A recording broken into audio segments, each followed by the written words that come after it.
जय गौर हरि, जय गौर हरि। बस कहना इतना सा है मुझे कि आप जो दुखिया बने फिर रहे हैं, ये दुख आपको किसी ने दिया नहीं है, तो आपने इसे स्वयं ही मोल ले लिया। लिया आपने है तो छोड़ना भी आपको ही पड़ेगा। बोलो कोई छोड़ने में तो बड़ा दुख हो रहा है, बोले भैया उस दुख को सहने की शक्ति ही भगवान का नाम और भगवान की कथा आपको प्रदान करे। भगवान की कथा सभी दुखों को सहने का सामर्थ्य प्रदान करती है। इसलिए जहां भगवान सत्यात्मक हैं, जहां श्रीमद् भागवत में केवल सत्य का नहीं अपितु परम सत्य का निरूपण है, श्रीमद् भागवत का अद्भुत स्वरूप है। यहां केवल धर्म नहीं अपितु परम धर्म का निरूपण है।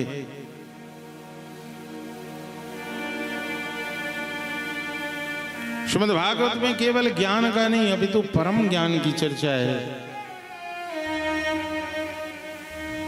इसलिए श्रीमद् भागवत को परमहंस संहितायाम, ये क्या है? पारमहंस संहिता है। ये परमहंसों की संहिता है। अब आपके मन में आएगा, अच्छा इतने बड़े परमहंसों की संहिता है, तो हम तो भैया हंस, हम तो कौआ हैं, कौआ। और आपके मन में आएगा कि आप ही कह रहे हो कि परमहंस संहिता है।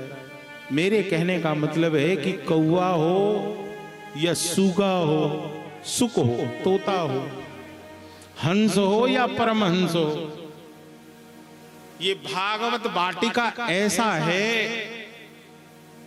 भागवत की इस वाटिका में आओगे, जो जिस भाव को लेकर आओगे वैसे दिव्य सुगंधित पुष्प आपको मिल जाएगा। इस वाटिका में हर प्रकार के पुष्प हैं। जो संसार की इच्छाओं को लेकर आएगा उसे संसार मिल जाएगा। जो केवल अपने जीवन के कष्टों से मुक्ति के लिए आएगा, अनुष्ठान करेगा, सुनेगा, बोले उसे कष्टों से मुक्ति मिल जाएगी। बात हुई कि भैया हमारे तो घर में अकाल मृत्यु हो गई, सब कहता है कि तेरा वो जो परिजन है वो प्रेत बन गया है। बोले भैया प्रेत बन गया है, उस प्रेत की भी मुक्ति श्रीमद् भागवत श्रवण करने से हो जाए। प्रेत पीड़ा विनाशन। बोले जिन्हें न संसार चाहिए, न जिनके जीवन में कोई कष्ट है, जो न प्रेत बने हैं, न जिन्हें संसार से कोई मतलब है,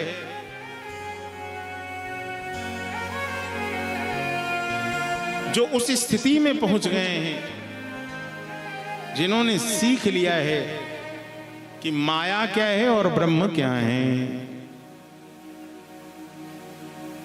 माया क्या है और ब्रह्म क्या है, ऐसे नीर चीर भेद को जानने वाले जो हंस हैं, अब उन्हें भी चाहिए तो क्या चाहिए? बोले हमें भी श्रीमद् भागवत आश्रय चाहिए। बोले ब्रह्म और जीव से भी जो उपरत हो गए हैं, ऐसे जो परमहंस हैं, उनके लिए कौन सा साधन होगा? तब बात आई कि उनके लिए तो कोई यज्ञ नहीं, कोई अनुष्ठान नहीं, क्योंकि उनके जीवन में ना कोई संकल्प है और ना बाबूजी कोई विकल्प है। इसलिए ना कोई दुख है और ना ही कोई, न दुख से ही प्रभावित होते हैं और न सुख में ही आह्लादित होते हैं। जो सुख और दुख से उपरत हो गए ऐसे परमहंस हैं। बोले उन परमहंसों को क्या चाहिए? बोले हमें भी श्रीमद् भागवत चाहिए। क्यों? क्योंकि श्रीमद् भागवत में विशुद्ध रूप से संसारिक विषयों का नहीं, अपितु यहां जिसे जो चाहिए उसे वो मिल जाए।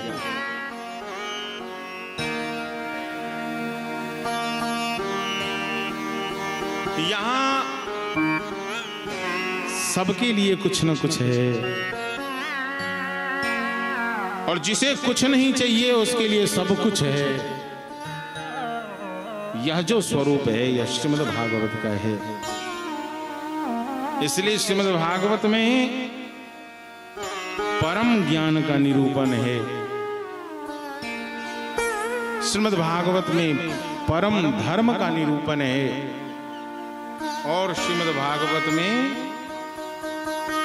परम सत्य का निरूपण है। वो कौन है? तो कहते जो जन्म लेते हैं ना, तो जिनके जन्म के रहस्यों को भी केवल वही जान पाते हैं, वो ऐसे रहस्यात्मक हैं,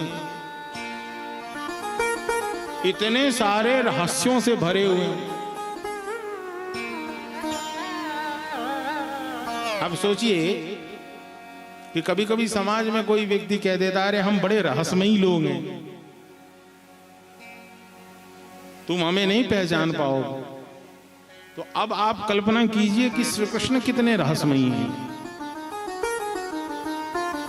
जो जन्म लेते हैं मथुरा में, जब आज आप कथा सुनते हो तो आपको मालूम है कि मथुरा में जन्म हुआ और गोकुल में बधैया बजी, लेकिन उस समय यदि मालूम कंस को चल जाता तो कंस चराई नहीं करता।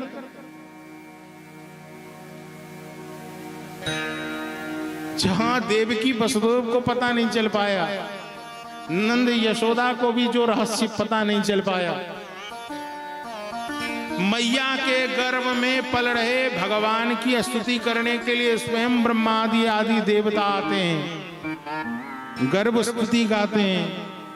लेकिन गौचारण करते हुए श्री कृष्ण जब सखाओं के संग में भोजन कर रहे हैं तो एक दूसरे का जूठन खा रहे हैं, तो ब्रह्मा को भी लगता है कि ये कौन सा वाला भगवान है जो भक्तों के संग बैठकर जूठन खा रहा है।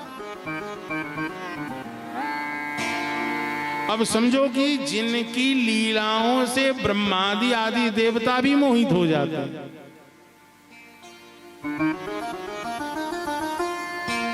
जानते हुए समझते हुए भी इतने रहस्यात्मक हैं।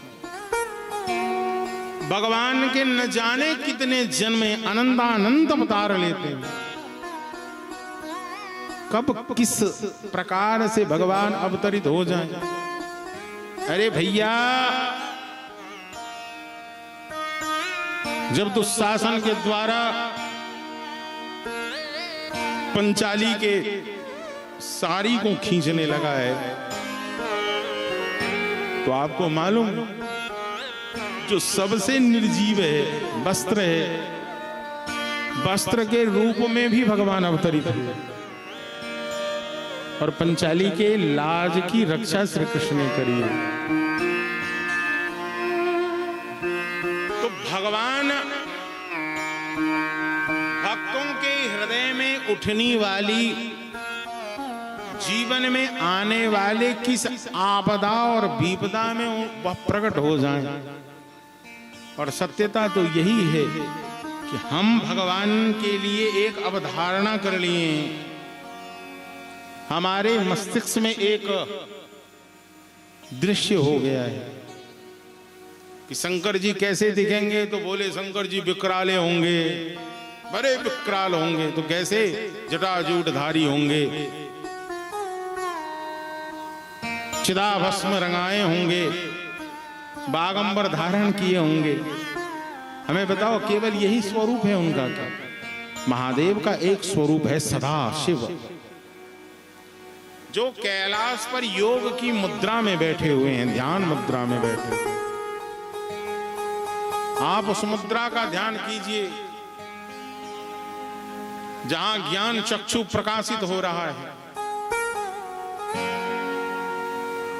ये तो सामान्य सा भक्ति का रंग है कि भगवान भांग धतूरा खाते हैं, भगवान कुछ नहीं खाते हैं। जो नशा उन्हें हर समय मदहोश रखता है, वह नशा है भगवत लीला गुण धाम का चिंतन, भगवान नाम स्मरण। वहां ये सामान्य सा पेय, सामान्य सा मादक उनके ऊपर कोई असर नहीं कर सकता। लेकिन हम आपने एक अवधारणा बना ली, और आजकल लोग क्या करते हैं, छोटा सा भी कार्यक्रम हुआ वही रूप भोले बाबा का बना दिया, भस्म लगाकर वो नाच रहे हैं।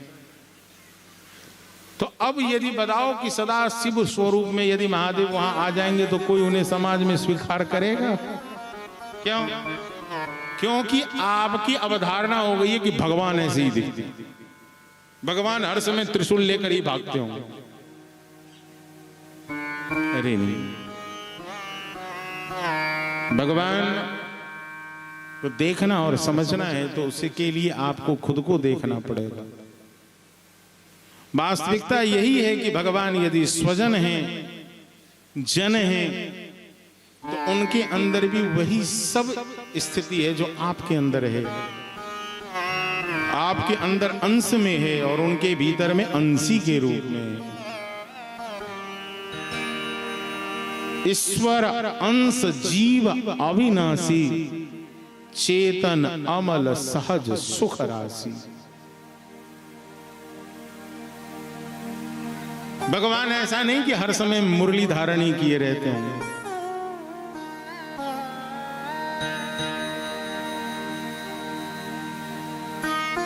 लेकिन अब अपने को हो गया कि ठाकुर जी का रूप होगा तो वही भारी भरकम कस्ट्यूम पहने रहेंगे, वो दिखने में अच्छा लगता है, पहनने वाले से जाकर पूछो कितनी परेशानी होती हो।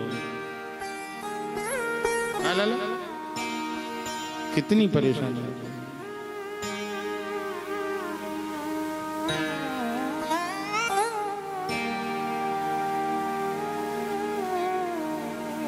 वास्तविकता ये है कि आप उनके संग जैसा संबंध बनाओगे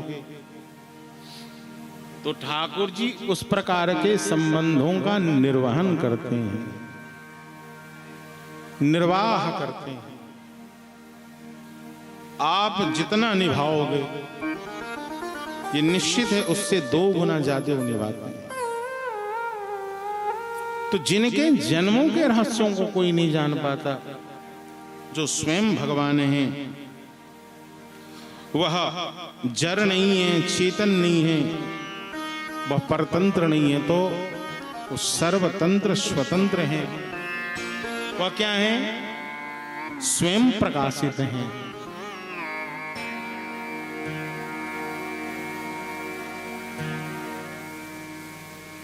एक जगह प्रकाश किया जाता है, लेकिन यहां कोई प्रकाश की आवश्यकता नहीं है, स्वयं प्रकाशित हैं।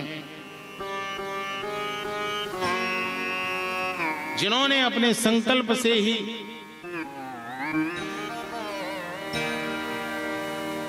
ऐसे जो प्रभु हैं, नाम स्पष्ट नहीं है, लेकिन ऐसे जो प्रभु हैं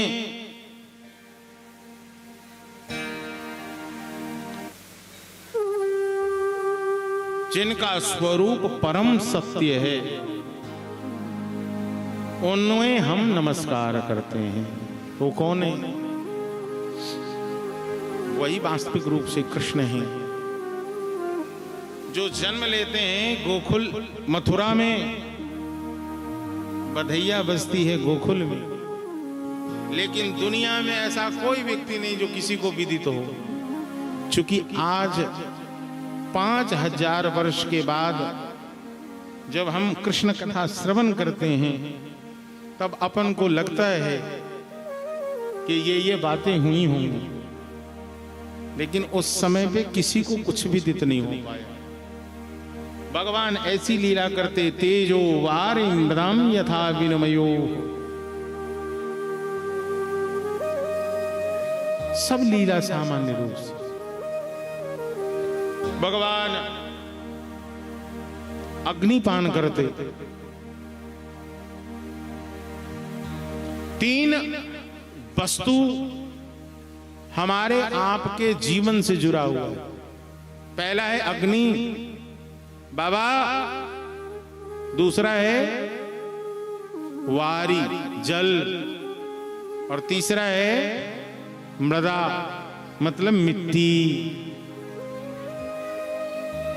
ये 3 वस्तु यदि शुद्ध है, यदि शुद्ध अग्नि मिल जाए आपको, शुद्ध जल मिल जाए आपको, और शुद्ध मिट्टी मिल जाए आपको, तो हमें लगता है कि आधी बीमारियां समाज से दूर हो जाएगी। क्योंकि आज के समय में मिट्टी ही दूषित हो गई, इतने ज्यादा केमिकल फर्टिलाइजर डाले गए, इतने उर्वरक डाले गए कि खेतों की उर्वरा शक्ति चली गई। आप समझ रहे हैं?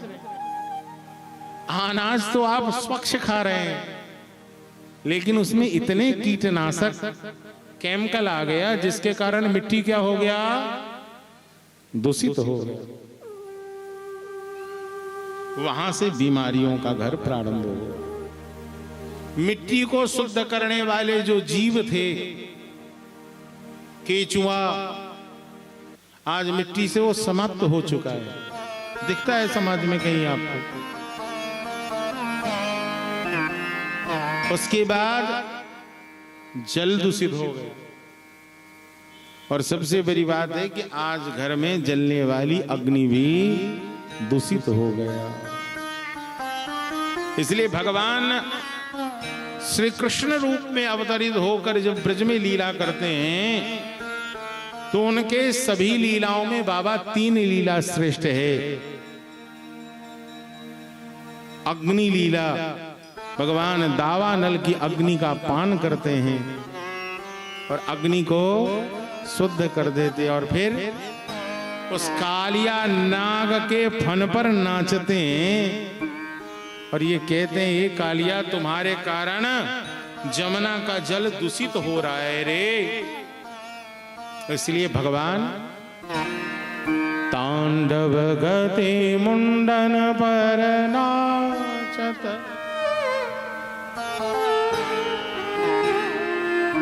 पम पम पम पम पटकत, पम पम पम फननी ऊपर, बम बम बम पग पटकत भं भं भं फननि उप, बिम बिम बिम विनद करद नारद हरि, तांडव गति मुंडन पर नाचत गिरधारी, तांडव गति मुंडन पर नाचत गिरधारी, ऐसा नृत्य किया। और उस नृत्य का रहस्य यही है कि यदि ब्रजवासियों को मैंने शुद्ध अग्नि प्रदान कर दी, अब यदि शुद्ध जल मिल जाएगा, क्या बात। फिर ठाकुर जी सोचते कि भैया इस ब्रज की मिट्टी को मुझे शुद्ध करना है, और मिट्टी को शुद्ध करने के लिए भगवान अपने जीव से ब्रज की मिट्टी को चाटने लगे। हाँ? छोटे छोटे बालक आए और आकर मैया के पास शिकायत की, मैया यशोदा तो को पतो। कहा लाला, अरे मैया तेरा ये छोरा कन्हैया ना मिट्टी खावे मिट्टी। अच्छो तेरे दारी के इधर ते मिट्टी खावे। कन्हैया जाकर मैया के पास कहता है, नारी मैया ये जितने सखा हैं हमारे सब झूठ बोल रहे हैं मैया। मैंने मिट्टी ना ही खाई मैया। अच्छा तेने मिट्टी नहीं खाई? ए बलदाव तेने देखियो कन्हैया ने मिट्टी खाई। बलदाव जी बोले कि गलतियां तो मैं भी करता हूं, शिकायत करूंगा तो मेरी शिकायत छोटी होगी, कन्हैया की शिकायत बड़ी होगी, पहले मैया मुझे ही ना पीट देवे। इसलिए बलदाव जी बोले भैया मौको पतो ना है, मैंने देखी नहीं है लेकिन मैंने सुनी है। आज मैया यशोदा कहती है कि आज पहली बार तू मुंह खोलेगा, ए दुर्वृत्त बंदरों के यार, तू मुंह खोल, मैं तुम्हारे मुख्य को देखूंगी। और श्री कृष्ण भी कहते हैं कि मैया यदि मेरी बातों पे भरोसा नहीं है तो मैं निश्चित आज तुम्हें अपना मुख खोल कर दिखाऊं। ये लीला है लेकिन इसके पीछे रहस्य है। केवल ये एक लोक शिकायत नहीं है, भजन में अच्छा लगता है लेकिन इन सभी लीलाओं के पीछे क्या है? रहस्य है। क्या है? हाँ, ओ तेरे लाला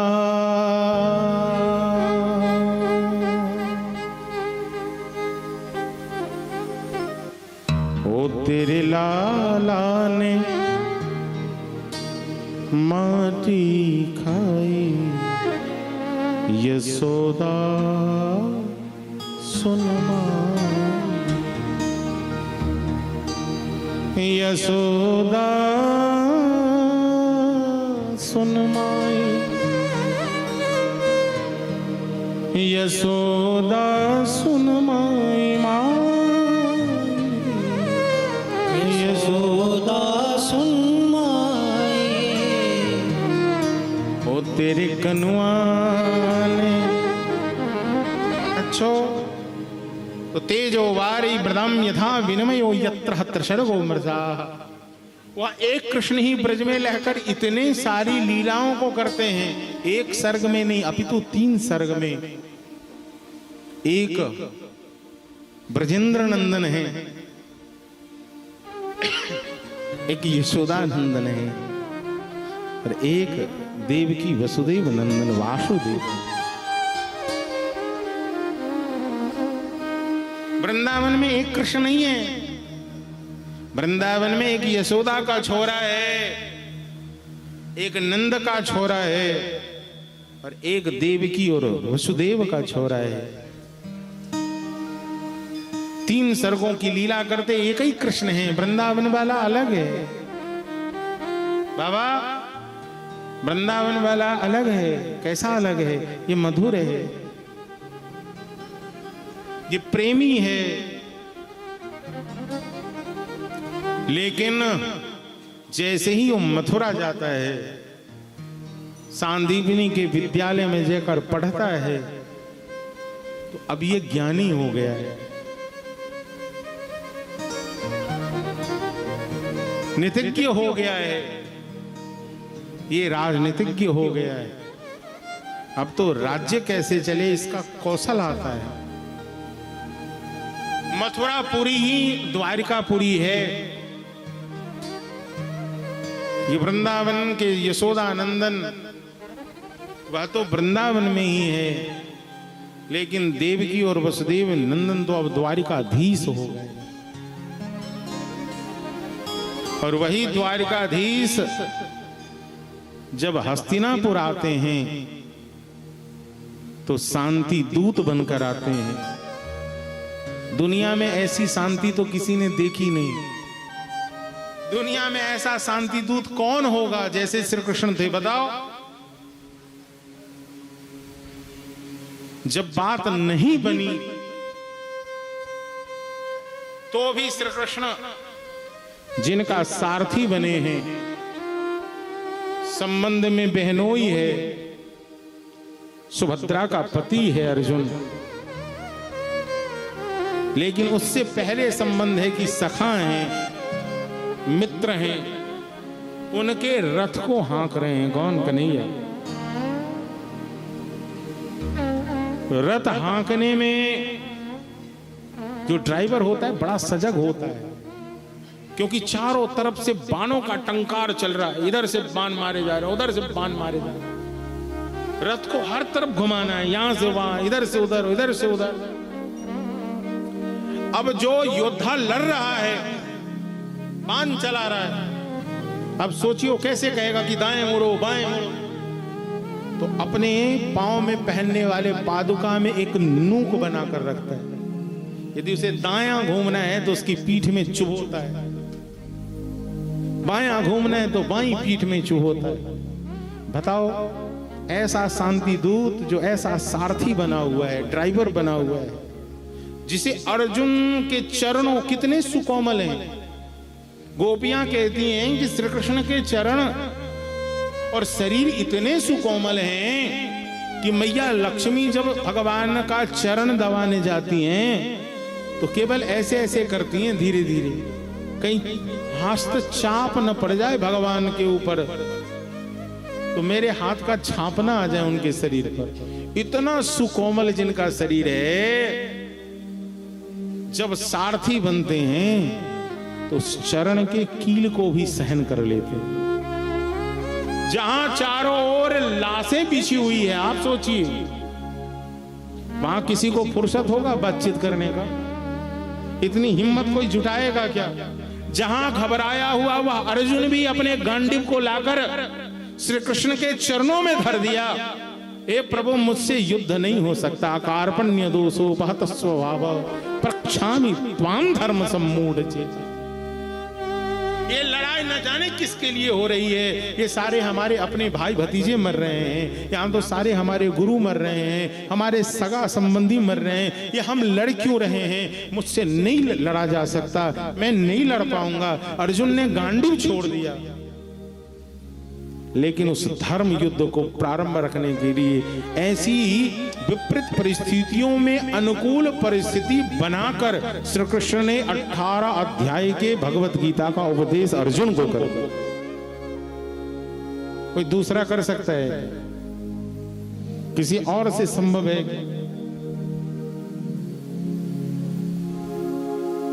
इसीलिए ये भगवान है, इसीलिए ये क्या है? भगवान। तो त्रिशर्ग, एक वृंदावन चंद्र हैं, दूसरे द्वारिकाधीश हैं और तीसरे हस्तिनापुर के शांति दूत श्री कृष्ण हैं। अत्र त्रिशर्गो मृषा धाम्ना स्वेन सता निरस्तकोकम् सत्यं परं धीमहि। महामुनि व्यासदेव के द्वारा निर्मित यह श्रीमद् भागवत महापुराण, जहां मोक्ष फल से उपरत जो जीव हैं, अर्थ न धर्म न काम रुचि, बाबा गति न चहो निर्वाण, जिन्हें मोक्ष भी नहीं चाहिए, जो निर्मल हैं, ऐसे निर्मल जन यदि श्रीमद् भागवत आश्रय ले लेते हैं तो उनके जीवन के तापत्रयोन्मूलनम, दैहिक दैविक और भौतिक तापों का उन्मूलन हो जाता है। जिस दैहिक दैविक और भौतिक ताप से सामान्य जन पीड़ित है, आज निश्चित कर दिए कि उसका उन्मूलन हो जाएगा। कब? तो कहते सद्यो हृदय वरुद्ध देत्र कृतवे सुश्रुभि तच्छना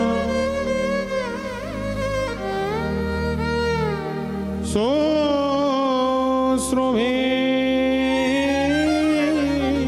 तच्छना। जैसे ही सुनेगा तत्क्षण श्रवण के संग ही उसके जीवन में मंगल का आगमन हो जाएगा। बोले ऐसा अद्भुत क्या है? बोले कि वेदों का जो स्वगलितम फलम है, जिसमें न गुठली है न जिसमें छिलके हैं, है तो क्या है? बोले रसम। बात हुई बाबा कितना इस रस को पिया जाए? बोले जब तक तुम्हारी मौत न हो जाए तब तक पीते रहो।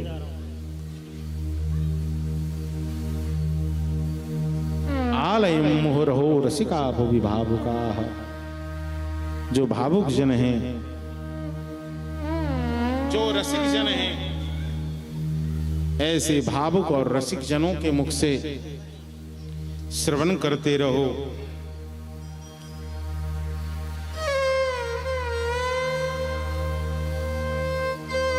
किनसे श्रवण करूं? निर्णय हुआ मुहुरहो रसिकाः, जो रसिका हैं, जो रसिक हैं, उनसे श्रवण कीजिए। तब जाकर शौनकादि ऋषियों ने आज निर्णय लिया कि सबसे रसिक कौन है। तो सूत जी के पास आए। सूत जी से बोले, हे सूत जी, मैं तो इस कथा स्वाद कुशलः, पीने में प्रवीण हूं, और मुझे पता है आप इस रस को पिलाने में प्रवीण हैं। इसलिए हे भगवान, अब मेरी कुछ जिज्ञासाएं हैं, क्योंकि आप सभी पुराणों के सार जानते हैं, इसलिए मैं आपके पास में कुछ जिज्ञासा रख रहा हूं। त्वया खलु पुराणानि सेतिहासा,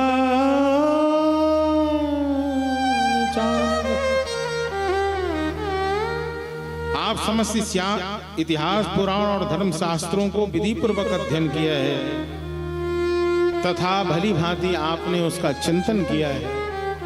इसका मतलब है कि कथा उसी से सुना जाए जिसने अध्ययन किया है, जिसने गुरु आश्रय में रहकर उन रहस्यों को, उन श्लोक के दिव्य चिंतनों को श्रवण किया है। केवल और केवल उनसे श्रवण किया जाए। ऐसा संकेत कर रहे हैं कौन? कौन कर रहे हैं? सौनक जी कर रहे हैं, सूत जी के। इसलिए हे आयुष्मान,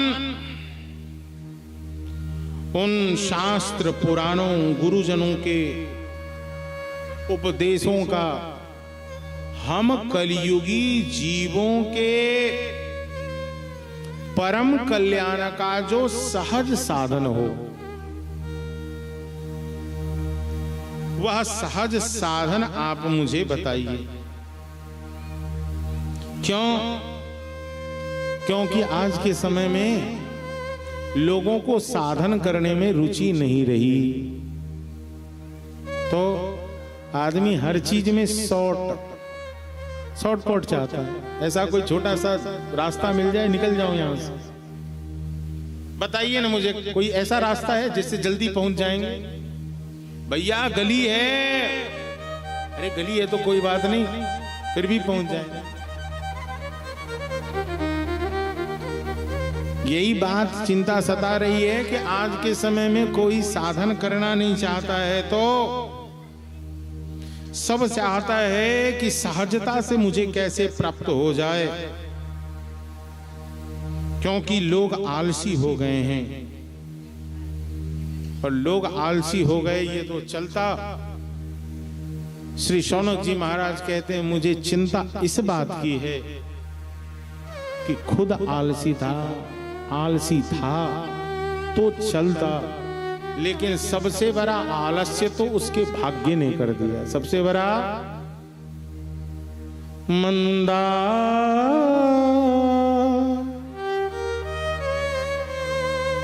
सुमंद मतयो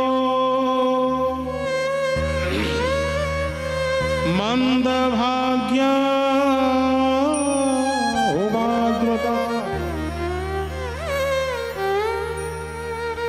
तो भाग्य की गति ने इतनी मंद गति दिखा दी कि अब कोई साधन उसे पता नहीं चल रहा है। इसलिए हे भगवान, अब आप मुझे बताइए कि मानवों के लिए परम धर्म क्या है? कृता वान कलवरियानी सहरा में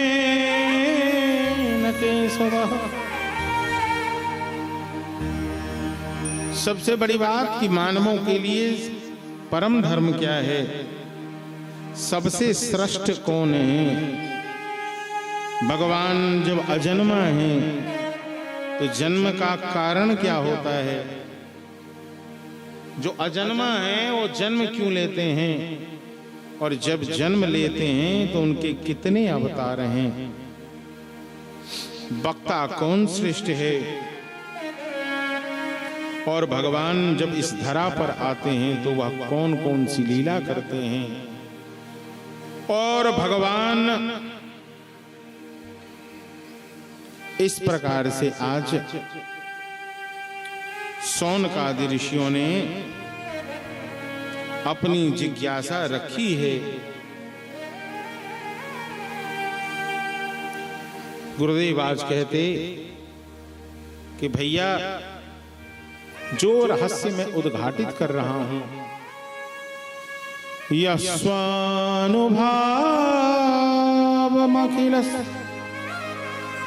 श्रुतिसारमेक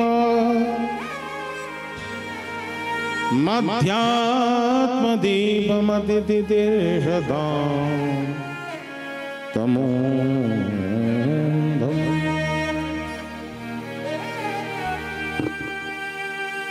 संसारिणां करुणया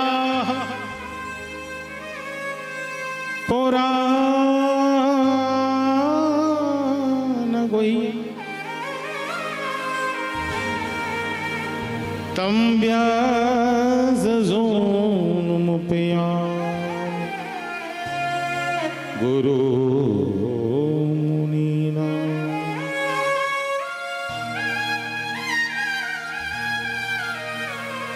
ऋषिवर श्रेष्ठ शौनकादि, मैं जो आपको श्रवण कराने जा रहा हूं यह अतिशय गोपनीय रहस्यात्मक जो पुराण है, यह क्या है?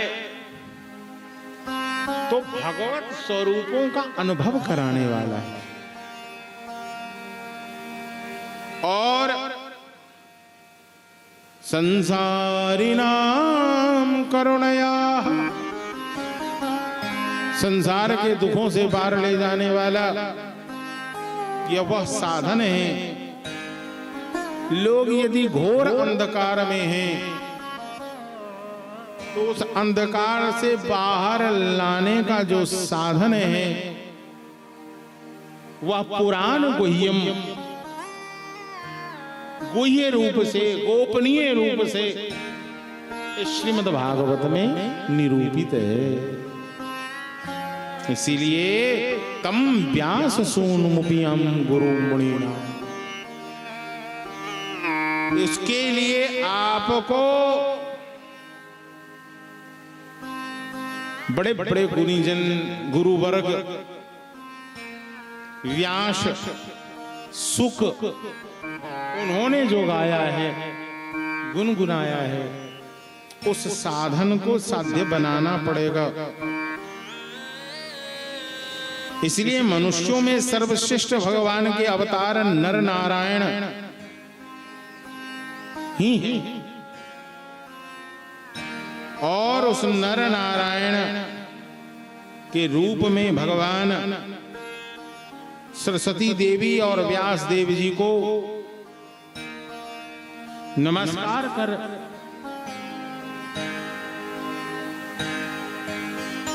व्यास जी सरस्वती के चरणों में वंदना करके संत नारद की कृपा से प्राप्त उस साधन का जब विस्तार करते हैं तब जाकर श्रीमद् भागवत जी का प्राकट्य होता है। और इसलिए मानवों के लिए परम धर्म क्या है, परम साधन क्या है और परम साध्य क्या है, तो वह बस इतना ही है कि मनुष्यों के लिए सर्वश्रेष्ठ धर्म वही है जिसे करने से श्री कृष्ण में प्रेम हो, जिस प्रेम से और श्री कृष्ण में प्रेम हो, जिन्हें गाने से और उन्हें गाने की इच्छा हो और उन्हीं में प्रेम हो। और भक्ति ऐसी हो, ऐसा प्रेम हो जिस प्रेम में कोई कामना न रहे। यदि प्रेम में कामना है, इच्छा है, वह प्रेम नहीं अपितु वह संबंध व्यापार है। तो प्यार हो सकता है, इश्क हो सकता है, प्रेम नहीं हो सकता। प्रेम न बारी उपजय, प्रेम न हाट बिकाए। हमारे गुरुदेव अक्षर कहते इस पंक्ति को, प्रेम न बारी उपजय, प्रेम न हाट बिकाए। राजा प्रजा जो चाहे शीस दे ले जा। यहाँ स्व के अभिमान का परित्याग करना पड़ता है और क्या करना पड़ता है? समर्पण। प्रेम में क्या है? समर्पण। सवै पुंसाम परो धर्मो यतो भक्त्यधो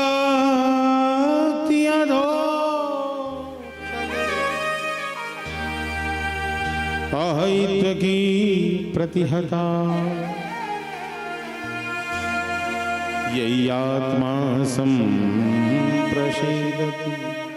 वासुदेवे भगवती भक्ति योग प्रयोजितः जनत्यासु वैराग्यम ज्ञानम यद्य हेतुकम।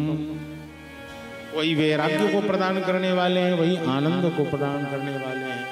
कौन? जब उन श्री कृष्ण में आपका प्रेम हो जाएगा तब ये निश्चित कर लो और ये जीवन उन्हें समर्पित कर दो।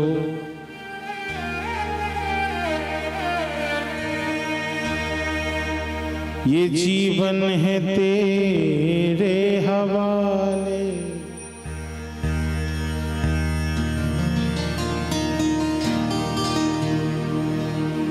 ओ ये जीवन है तेरे हवाले, मुरलिया वाले जीवन। अरे भैया ये ऑपरेटर कहाँ चला जाता है बार बार,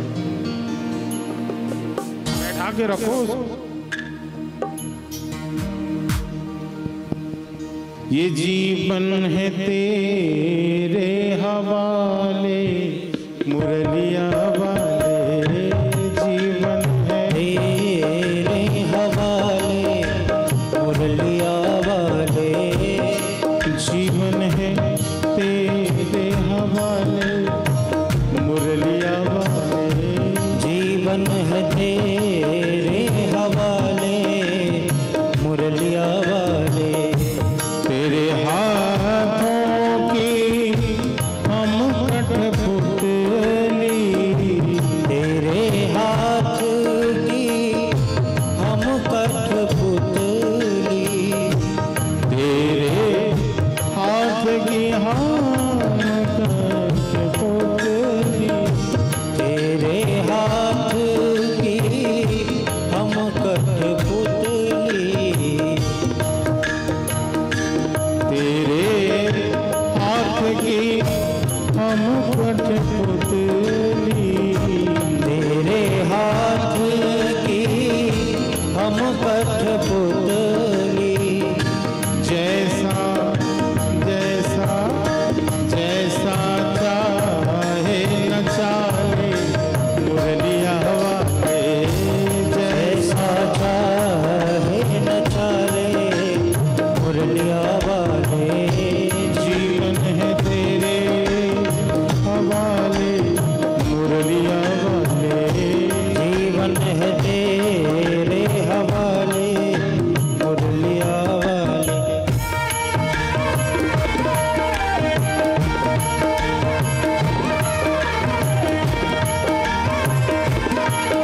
आके ओ प्यारे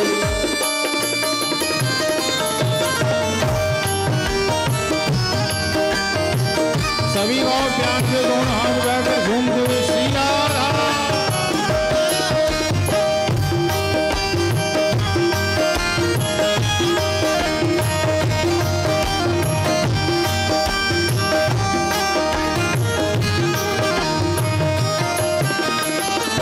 दर दर की हूँ मैं ठुकराई, दर दर की हूँ मैं ठुकराई, दर दर की हूँ मैं ठुकराई, मैं ठुकराई, दर दर की हूँ मैं ठुकराई, दर दर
प्यासे हम तेरे दर्शन के हैं प्यासे जी हैं प्यासे।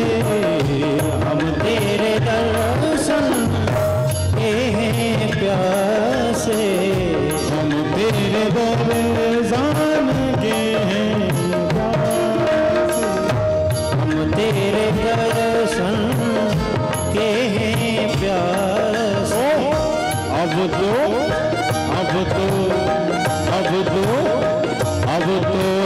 दरस दिखा दरस दिखा दे दुनिया जाने।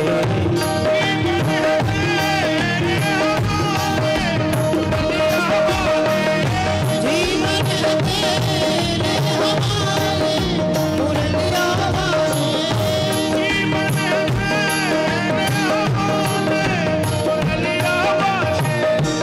जीवन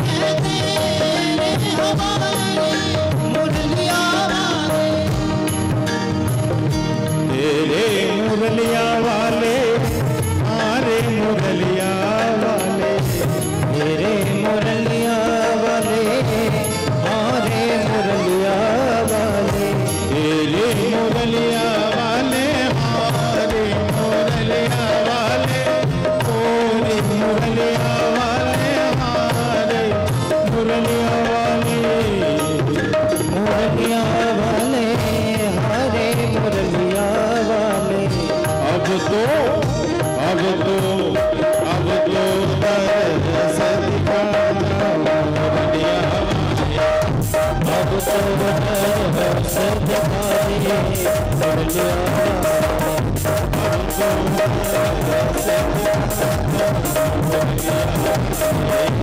अब तो दरस दिखा दे मुरलिया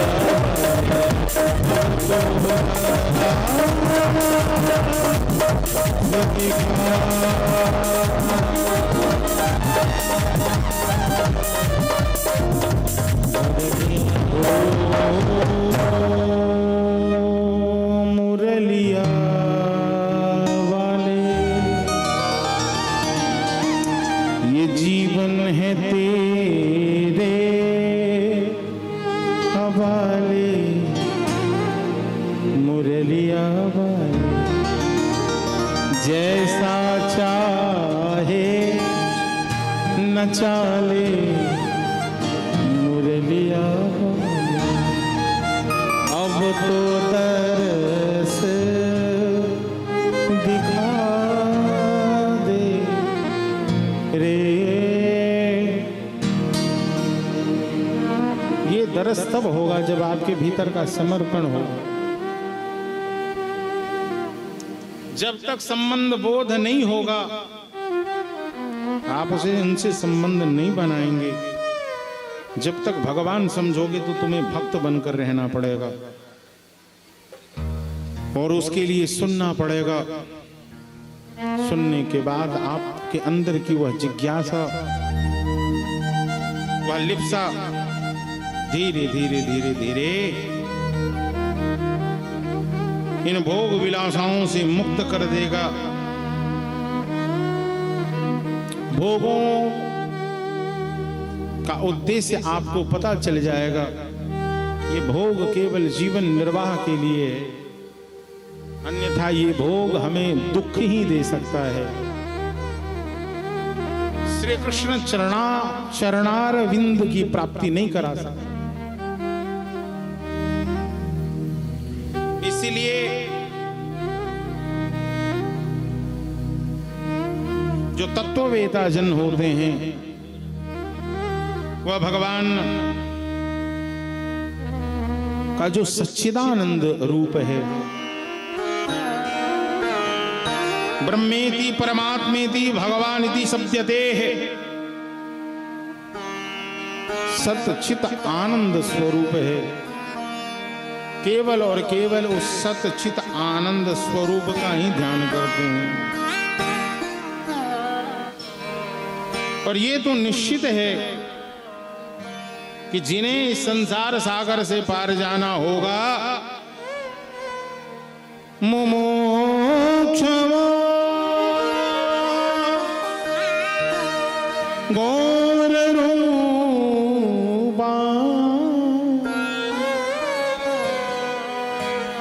स्वाभूतपतित न था नारायण कला शांता भजन्ति हयन सूयवा।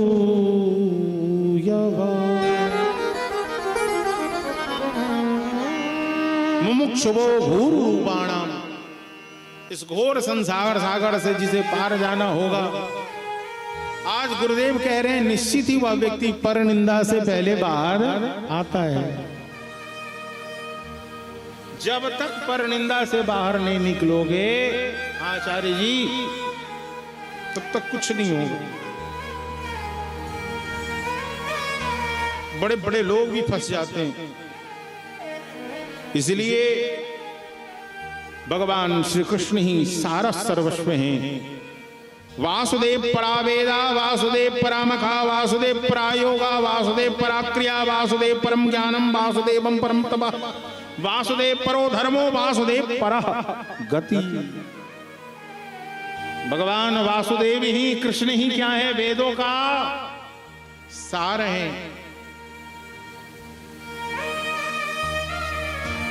यज्ञों का उद्देश्य भी श्री कृष्ण है। और योग किनके लिए? बोले योग भी श्री कृष्ण के। योग केवल निरोगी काया से नहीं है। इसलिए तो गोपियां उद्धव से कह दी, उधो तुम भय बोरे पाती लेके आए दौरे। योग कौन जाने यहां रोम रोम श्याम है। आज स्पष्ट करें, वासुदेव परा वेदा, वासुदेव परामखा, वासुदेव परा योगा। योग का भी परम उद्देश्य है श्री कृष्ण। समस्त कर्मों की परिसमाप्ति भी श्री कृष्ण में ही है। श्री कृष्ण ही परम ज्ञान है, श्री कृष्ण ही परम तप है, श्री कृष्ण ही परम धर्म है, और श्री कृष्ण ही परम गति है। उससे बिलक कुछ भी नहीं। इसलिए इस कलिकाल में जो जीवन मिला है, हमारे श्री बाबा राधा गोविंद दास जी महाराज कलिकाल के जीवों के लिए आपका जन्म 1920 के आसपास हुआ और आप बैरागी हो गए। 1925 रहा होगा। अल्पकाल में बाबा राधा गोविंद दास जी दीक्षित हुए। बेनीपट्टी चैतन्य कुटी जहां अवस्थित है, ये मेरा गुरु आश्रम है। मिथिलांचल में एकमात्र परिवार है, कहीं ढूंढने से मिथिलांचल ही नहीं अपितु भारत में भी नहीं मिलेगा, किसी परिवार में कोई एक बाबा जी बन जाता हो, किसी परिवार में कोई एक बाबा जी बन जाता हो, चलो भला दो बन जाता हो। भक्तमाल में जैसे राका बाका हैं, पति पत्नी हो गए, बहुत सारे प्रमाण। लेकिन स्वयं श्रीमन महाराज जी, उनकी पत्नी, बेटी, बेटा, इतना ही नहीं, गोद में खेलने वाले पुत्र को लेकर एक ही संग इसी मिथिला में। और किस समय? तो 1934 में। आप समझ सकते हैं जब कर्मकांड चरम पे था। अब तो मिथिलांचल में वैष्णवों की संख्या दिखती है, इसमें श्रीमन महाराज जी का बड़ा योगदान, हमारे दादा गुरुदेव। नहीं तो यहां तो ठोप और त्रिपुंड, ऊर्ध्वपुंड का दर्शन नहीं होता। ऐसे समय में उन्होंने श्री चैतन्य महाप्रभु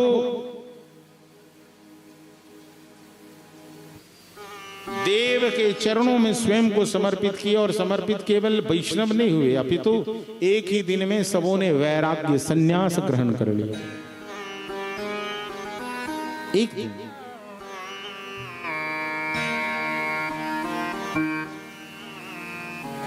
एकमात्र परिवार ऐसा है जिसमें सभी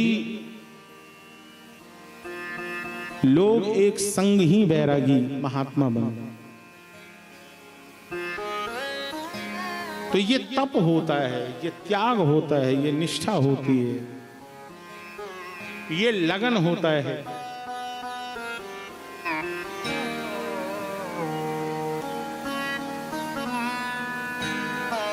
ये सबों के संग नहीं हो सकता। ऐसे महापुरुष, युग पुरुष इस युग में कभी कभी आते हैं। बाबा श्री राधा गोविंद दास जी महाराज, जो महाराज जी के संबंध में पुत्र थे और आध्यात्मिक संबंध गुरु भाई का था, गुरु भ्राता था, कभी विद्यालय नहीं गए।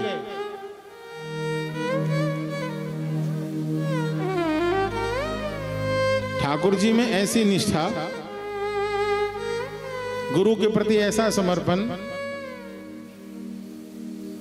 कि अपने बालकों का उन्होंने यज्ञोपवीत संस्कार भी नहीं किया। अरे तुलसी माला ग्रहण कर लिया, अब क्या जरूरत सूत का।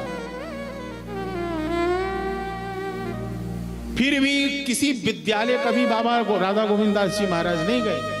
उनकी ही पुत्री थी कौन? बहन जी सरकार, पूज्य श्री वैष्णव दास जी, कभी विद्यालय नहीं गई। लेकिन सेवा और भजन का प्रताप ऐसा रहा कि मामा जी सरकार को समस्त वेद और श्रीमद् भागवत के 18,000 श्लोक उन्हें कंठ था। जब वो चलते थे तो उनका पारायण अखंड चलता था। लेकिन ठाकुर जी अपने भक्तों को कभी कभी कुछ ही समय के लिए भेजते हैं। 1960 में एक ऐसा विधाता का जो विधान होता है वो निश्चित होता है। उतने ही समय के लिए आए थे, लेकिन उतने ही समय में उन्होंने मिथिलांचल में ही नहीं अपितु राजधानी पटना में भी उन्होंने कृष्ण नाम का प्रचार किया। रिक्शा ठेले वाले को एकत्रित करते और कहते हैं, सुन, तुम लोगों को भोजन बनाने की जरूरत नहीं है, भोजन मैं बनाऊंगा, तुम लोगों को केवल हरे कृष्ण कृष्ण कृष्ण हरे हरे, हरे राम राम राम हरे हरे कीर्तन करो। भोजन प्रसाद का लोभ देकर उसे संकीर्तन में ला रहे हैं। आज गाएगा, कल गाएगा, फिर आदत पड़ जाएगी। इस प्रकार से नाम का अभ्यास करा। उनकी एक ही रचना है, एक भजन की रचनाओं किए थे, जिसकी पंक्ति में उन्होंने सारे संसार को पुकारा था और सबसे कहते थे ये जीवन बीत जाएगा। गाले रे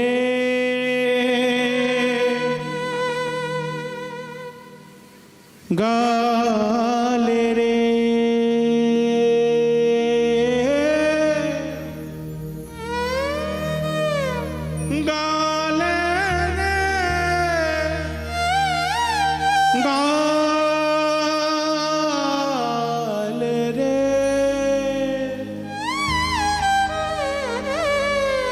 हरि गुण बाबरे। ए बाबरे, ये अवसर मिला है, आओ आओ आओ। मामा जी सरकार उद्घोष करते, बाबा गाले रे गाले रे, हरि गुण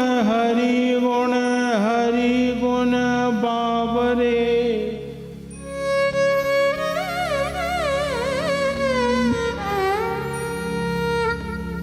हरि गुण बावरिया। बेरी बेरी आयो नहीं ऐसो सुघरिया। बेरी बेरी आयो नहीं ऐसो सुघड़िया।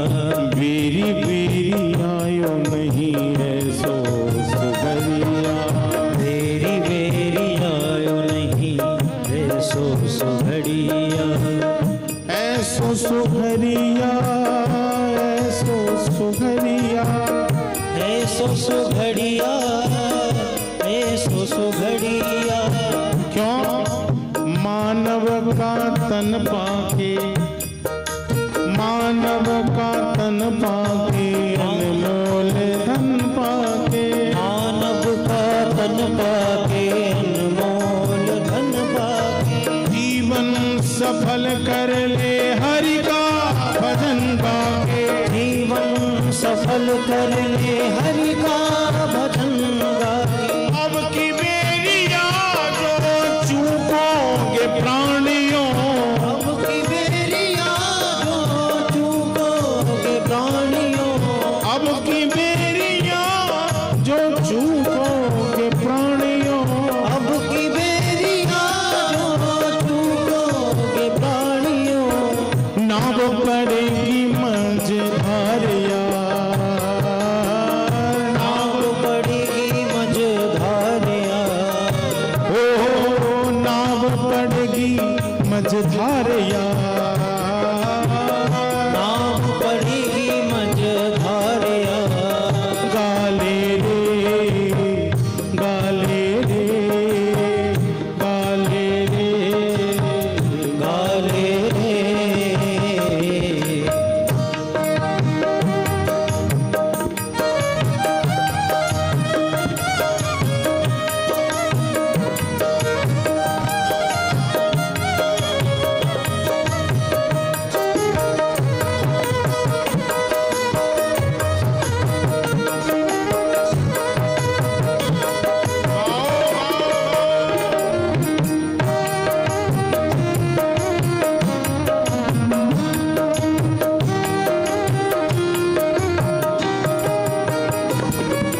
वेदों का सार यही, कलयुग आधार यही, वेदों का सार यही, कलयुग आधार यही।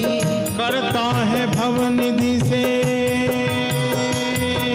नौका को पार यदि, करता है भवनिधि से नौका को पार यही। करता है भवनिधि से नौका को पार यही, करता है भवनिधि से नौका को पार यही। अब की बेरिया जो चूकोगे प्राणियों, अब की बेरिया जो चूकोगे प्राणियों। ये चेतावनी है एक संत के द्वारा ऐसे बाल ब्रह्मचारी विरक्त बाबा श्री राधा गोविंद दास जी महाराज अल्प आयु में ही सावधान कर दे सकते। अब की बेरिया जो चूकोगे प्राणियों, अब की बेरिया जो चूकोगे प्राणियों। लगेगी लख 84 की फेरिया, लगेगी लख 84 की बेरिया। लगेगी लख 84 की फेरिया, क्योंकि मानव का देह पालियो, मानव देह से यदि आप चूक गए तो फिर 84 लाख योनियों में सफल करना पड़ेगा आपको। कीट पतंग सब बनते हुए फिर भैया छोटा जीव बड़ा जीव हाथी बनते बनते मरोगे, तब जाकर फिर मानव देह मिलेगा। और इस बार तो ये मानव देह मिल गया है, इसलिए बात है कि इस अवसर को चूको मत। गाले रे गाले रे गाले रे गाले रे गाले रे गाले रे गाले रे गाले रे गाले रे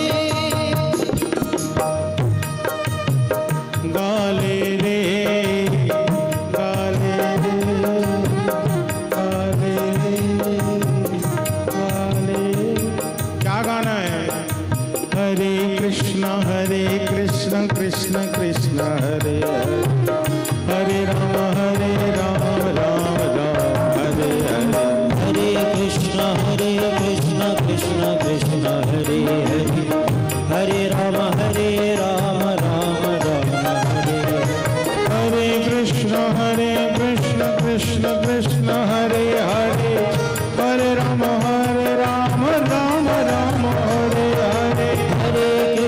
हरे कृष्ण कृष्ण कृष्ण हरे हरे हरे राम राम राम हरे हरे हरे कृष्ण कृष्ण कृष्ण हरे हरे हरे राम राम राम हरे हरे हरे कृष्ण कृष्ण कृष्ण हरे हरे हरे राम राम राम हरे हरे हरे कृष्ण कृष्ण कृष्ण हरे हरे हरे राम राम हरे हरे हरे कृष्ण कृष्ण कृष्ण हरे हरे हरे राम राम हरे हरे हरे कृष्ण कृष्ण हरे हरे हरे कृष्ण कृष्ण कृष्ण हरे हरे हरे राम राम हरे हरे हरे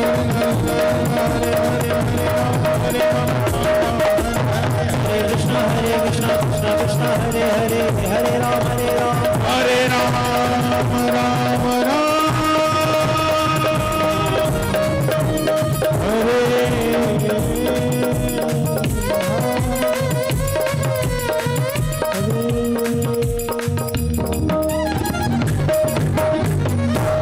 इसलिए सभी वंशांबरो धर्मो यदो भक्ति यदोक्षजे अहितु की प्रतिहता यही आत्मा संप्रसिद्धति। मानवों के लिए परम धर्म यही है कि श्री कृष्ण में प्रेम हो जाए।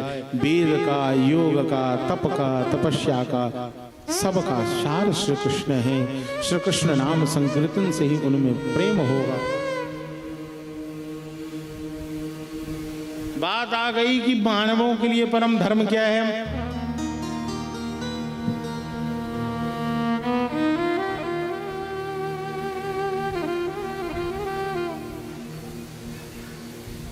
श्री कृष्ण में प्रीति।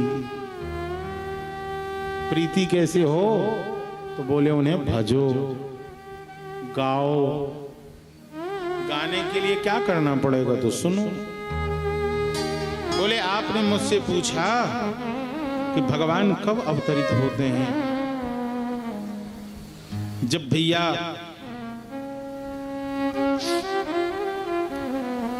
भगवान के अवतरण के कई रहस्य हैं।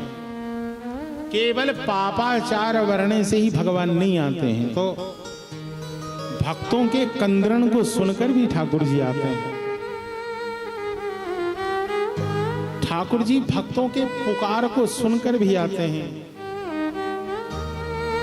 ठाकुर जी भक्तों के आह को सुनकर भी आते हैं। इसलिए भगवान सबसे पहले कौमार सर्ग में सनक सनंदन सनातन सनत कुमार के रूप में आए और दूसरी बार संसार के कल्याण के लिए रसातल में गए हुए पृथ्वी को निकालने के लिए शुकर रूप में आए। और इस प्रकार से भगवान का जो तीसरा अवतार है वह संत नारद का है, जिन्होंने नारद पंचरात्र आदि ग्रंथों का निर्माण करके जीव कर्म बंधनों से कैसे मुक्त हो सकता है इस सिद्धांत का जिन्होंने प्रतिपादन किया, ऐसे संत नारद हुए। चौथा अवतार, इस अवतार में भगवान ऋषि बनकर मन और इंद्रियों के ऊपर सर्वथा संयम कैसे रखा जाए, नर और नारायण के रूप में आए। पांचवा अवतार सिद्धों के स्वामी कपिल के रूप में और अनसुईया के वर मांगने पर अत्रि की संतान दत्तात्रेय के रूप में भगवान का जन्म होता है। सातवीं बार ऋषि प्रजापति की आकृति नामक पत्नी के गर्भ से भगवान यज्ञ के रूप में प्रकट होते हैं और फिर राजा नाभि की पत्नी मेरु देवी के गर्भ से भगवान ऋषभ देव नंदन के रूप में प्रकट होते। 9वीं बार राजा वेन के अत्याचार और ऋषि विप्रों के श्राप लगने से राजा वेन की हत्या हुई और राजा वेन के शरीर के मंथन से जो प्रकट हुए भगवान पृथु थे और पृथु रूप में आकर प्रजाओं का उन्होंने शासन किया। फिर भगवान मत्स्य रूप में अवतरित होते हैं और मनमंत्र के अधिपति वैवस्वत मनु उनके अहंकार को तोड़ते। फिर 11वां रूप भगवान मंदराचल पर्वत को अपने पीठ पर धारण करने के लिए कश्यप के रूप में अवतरित होते हैं। 12वीं अवतार भगवान धन्वंतरी के रूप में विभिन्न रूप के औषधियों को लेकर प्रकट हुए और फिर भगवान का मोहिनी रूप धारण करना, दैत्यों को मोहित करना और देवताओं को अमृत पिलाना है। 15वीं बार भगवान वामन के रूप में आते हैं। 16वां भगवान का परशुराम का अवतार है। 17वां सत्यवती के गर्भ से कृष्ण द्वैपायन व्यास जी के रूप में अवतरित होते, जिनके अंदर धारणा शक्ति बहुत है, जिन्होंने वेद को धारण किया, वेदों के विभाग बनाए, इतने बड़े ऐतिहासिक ग्रंथ महाभारत की रचना करी, 18 पुराणों की रचना करी और फिर महापुराण पंचम वेद श्रीमद् भागवत की भी रचना करी है। 19वें और 20वें अवतार में भगवान यदुवंश में कृष्ण और बलराम के रूप में और उससे पूर्व 18वां जो भगवान का अवतार है वह देवताओं के कार्य को संपन्न करने के लिए सूर्यकार्य चिकर्षायाम समुद्र निगरादिनी चक्रे, देवताओं के कार्य को पूर्ण करने के लिए जिन्होंने मानव शरीर में आकर जिन्होंने समुद्र के ऊपर इतने बड़े पुल का निर्माण किया और सेतु पर बांध बनाकर जिन्होंने रावण का वध आदि करता हुआ अपने जीवन में पूर्ण वीरता पूर्ण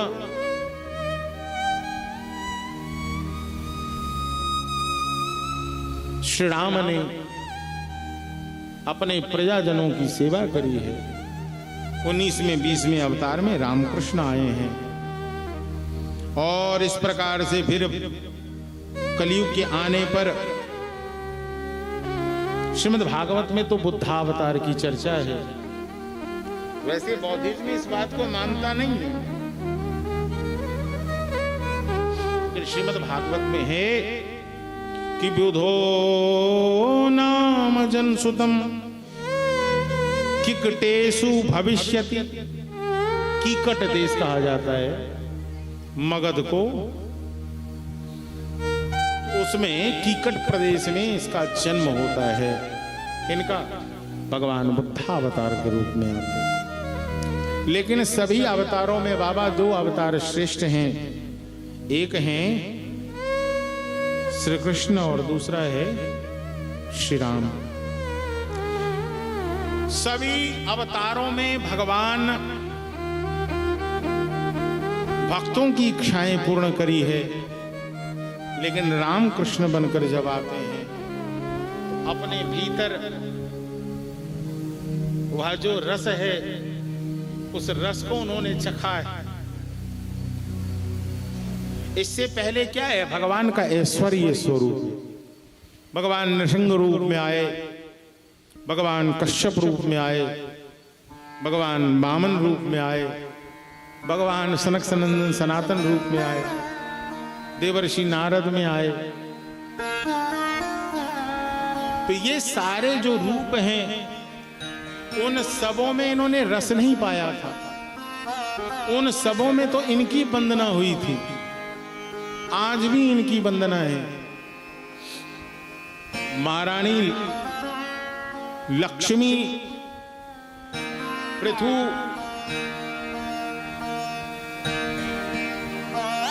महाराज के संग ही अर्ची आ गई। दक्षिण पार्श्व से राजा बेन के दक्षिण भाग से भगवान कौन आए? पृथु आए, और वाम पार्श्व पे अर्ची देवी आ गई। लेकिन जन्म होना और जन्म में सोहर होना, बधाई गाना, ये तो जब रामा अवतार हुआ तभी जाकर उन्हें भी उस रस का आनंद मिला। अवध में जब बधैया बजी, छोटे से राम जब पांव में पैजनियां पहन के दशरथ के महल में चलते हैं और रुंझुन रुंझुन उनके चरणों ठुमक चलत रामचंद्र बाजत पैजनिया, ठुमक चलत रामचंद्र, ठुमक चलत रामचंद्र बाजत पैजनिया, ठुमक चलत रामचंद्र। अब देखा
समान रघुवर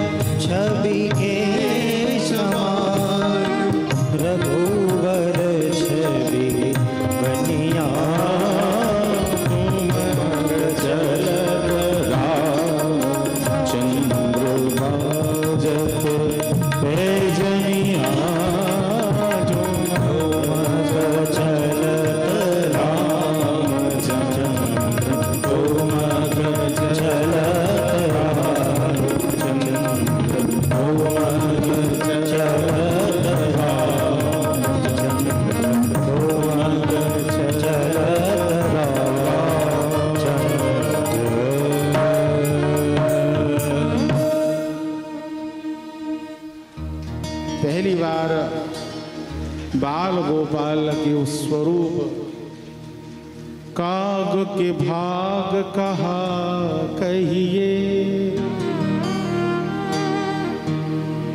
ओ काग के भाग, सजनी काग के भाग कहा कहिए, हरि हाथ सोले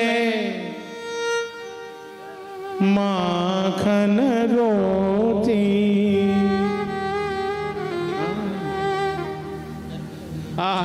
जहां राम धनुष लेकर उठता है उस काग से लड़ने के लिए, तू मेरी रोटी लेकर भाग गया रे। अब समझो इससे ज्यादा अबोध कौन हो सकता है, जिसे ब्रह्मांड नियंता है, जिन्हें पूर्ण बोध है। जब वो भी यहां आते हैं लाला, अबोध हो जाते हैं। अब बताओ, जिनकी लीला ऐसी होगी, कौन ऋषि मुनिगण नहीं होगा जो जिसका मन न फंस जाए। कोई बाबा जी बचेगा क्या? सबके मन को मोह लिया।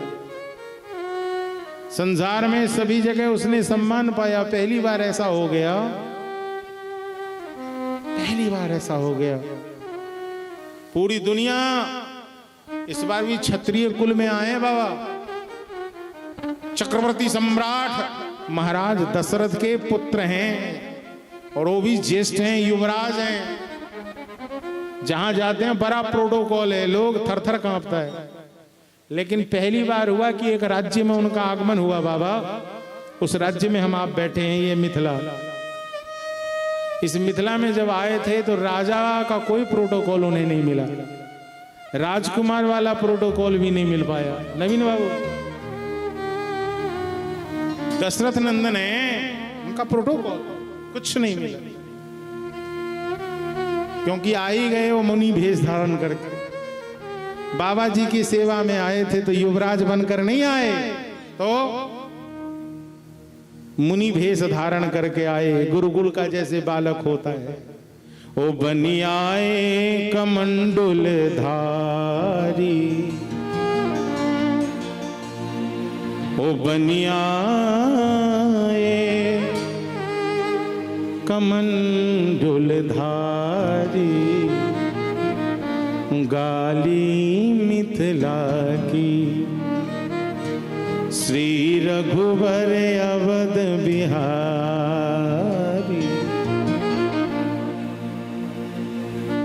गाली मिथिला की। पहली बार यदि उनका मान और अभिमान पर थोड़ा भी ठेस पहुंचा है, यदि, वैसे तो भगवान आनंद स्वरूप हैं, सतत आनंद में रहते हैं, लेकिन यहां सुंदरता अभिमान में सीना। राम जी जब मुख पे चलते लाला, स्वाभाविक है। विष्णु पितामह जिनकी स्तुति में कहते हैं, त्रिभुवन कमलम रविकर गौरवराम्बरम।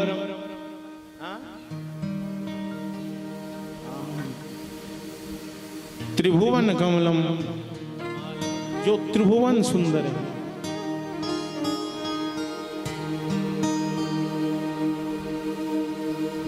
तमाल वर्णम रविकर गौरवराम्बरम। संसार में उनसे सुंदर कौन हो सकता है? ये त्रिभंगी हैं। भगवान क्या है? त्रिभंगी हैं।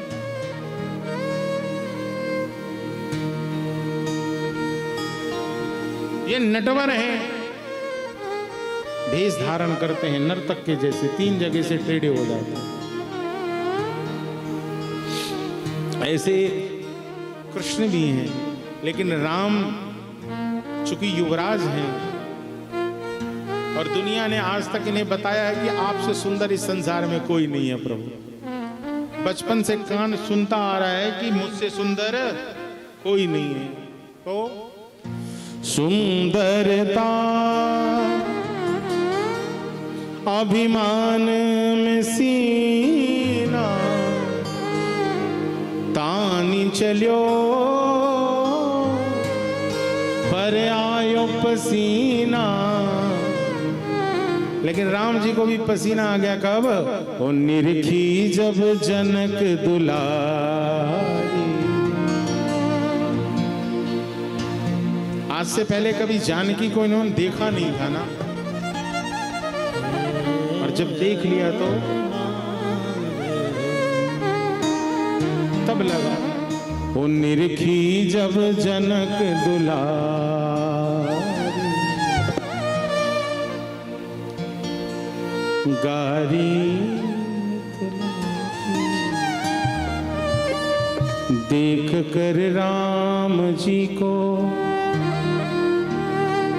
जनक नंदनी, बाग में बस खड़ी की खरी रह गई।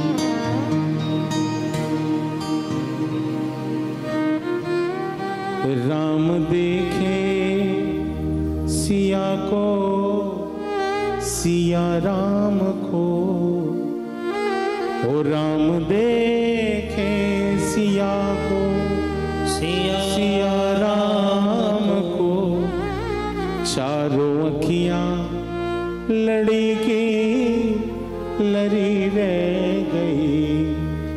देख कर राम जी को जनक नंदनी, देख कर राम जी को जनक नंदनी।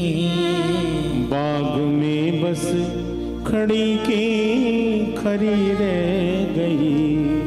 बाग में बस खड़ी की खड़ी रह गई। निहारते रह गए। राम बड़े सलोने हैं, इतने सलोने हैं, इनसे सुंदर कौन होगा? तुझसे सुंदर तू ही है। तेरा उपमा मैं किससे दूं?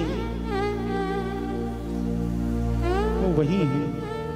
इसलिए माता जी सबसे प्यारा और मधुर लीला किसी का है तो राम और कृष्ण का है।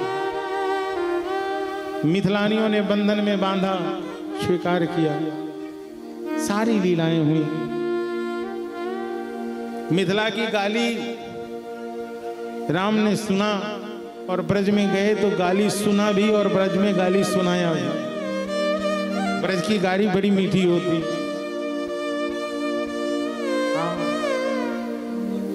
तो ये राम और कृष्ण का लीला श्रेष्ठ है। इदम भागवतम नाम पुराणम ब्रह्म संहितम उत्तम श्लोक चरितम चकारम। भगवान ऋषि, भगवान वेद व्यास ने यह वेदों के समान भगवत चरित से परिपूर्ण भागवत नाम का पुराण बनाया है। और यह पुराण चकारम सभी प्रकार से सभी जीवों का परम कल्याण करने वाला है। भागवत का अवतरण कैसे हुआ? भागवत की कथा तंत्र में भी है, भागवत की कथा पुराण में भी है। भागवत की कथा आगम निगम पुराण बखा वेद में भी है। अपने मातृगर्भ में निवास कर रहे श्री सुखदेव गोस्वामी जब जन्म लेते हैं तो घर में नहीं रहते। क्यों? क्योंकि श्री सुखदेव गोस्वामी को मातृगर्भ में ब्रह्म दर्शन हो गया। और जिन्होंने ब्रह्म दर्शन कर लिया फिर मायावाद में फंसना उनके लिए संभव नहीं है। उन्होंने कहा मैं नहीं फंसूंगा। चले गए, पिता पीछे पीछे गए। ओ पुत्र रुको रुको रुको। पुत्र मोह में पड़े हैं कौन? पिताजी। ओ सुखदेव रुक जा रुक जा रुक जा। सुखदेव रुका नहीं। सुखदेव गोस्वामी के शरीर का एक औड़ा ऐसा है, ऐसा प्रभाव है उनके व्यक्तित्व का, ऐसा ब्रह्म चिंतन है। वृक्ष लता पता सब शिवो हम सुको हम सुको हम सुको हम कहने लगा। मैं ही सुख हूं, मैं ही शिव हूं। एक स्थिति हो जाती है। व्यास जी महाराज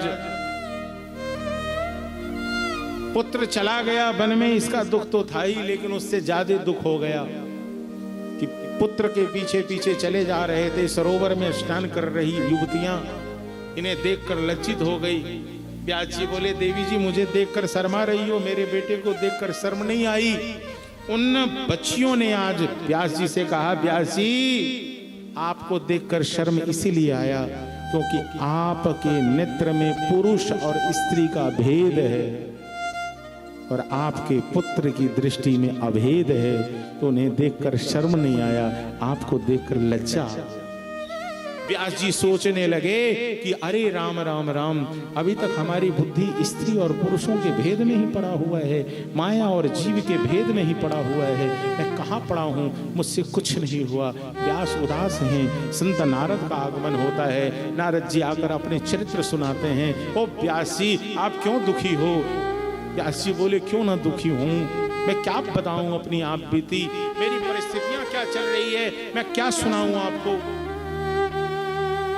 सारी अपनी आप बीती आज व्यास जी ने बताया। नारद जी बोले, अरे भैया काई को चिंता करते हो, संत के संग और सत्संग के प्रभाव से कुछ भी संभव है। जरा सुनो सुनो सुनो, मेरे जीवन की कथा सुनो। तुम्हें मालूम है मैं पूर्व जन्म में कौन था? नारद जी कहते, मैं तो पूर्व जन्म में एक दासी का छोरा था। मेरी मैया तो ब्राह्मणों की बस्ती में जाकर गैया दूहती थी। लाला एक दिन ऐसा उपस्थित हुआ, मेरी मैया गैया दोहने गई और उसी समय मेरे गई मैया के चरण में सर्प ने डस लिया। लेकिन इससे पूर्व की जो बातें हैं व्यास जी वह सुनिए।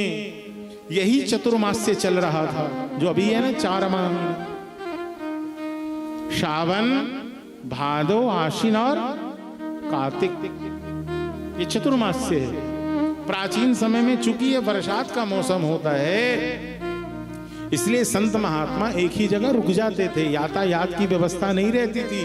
बाबा नदी अपने उफान पर होता था और पहाड़ों का गिरना प्रारंभ हो जाता था, इसलिए एक जगह स्थायी होकर भजन करेंगे। इस बार संजोग की बात यह है कि संतों की टोली उसी बस्ती में रही और 4 महीने तक नित्य सत्संग होता, नित्य कथा होता, नित्य भजन होता।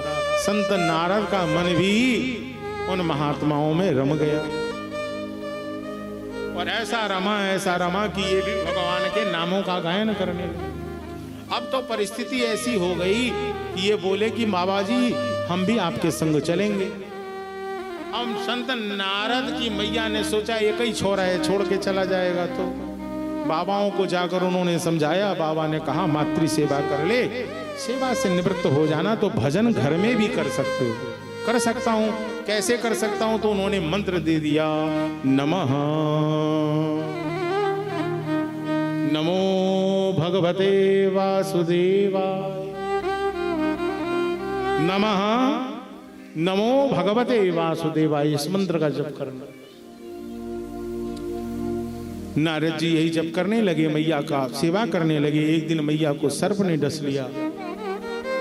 नारद जी कहते मेरी मैया तो मर गई, लेकिन उन संतों के संग का प्रभाव देखिए मेरे जीवन में। नारद जी कहते कैसा पड़ा कि भगवान की परम मधुरमय नाम मेरे जिह्वा पर आकर मेरे रचना में बस गया।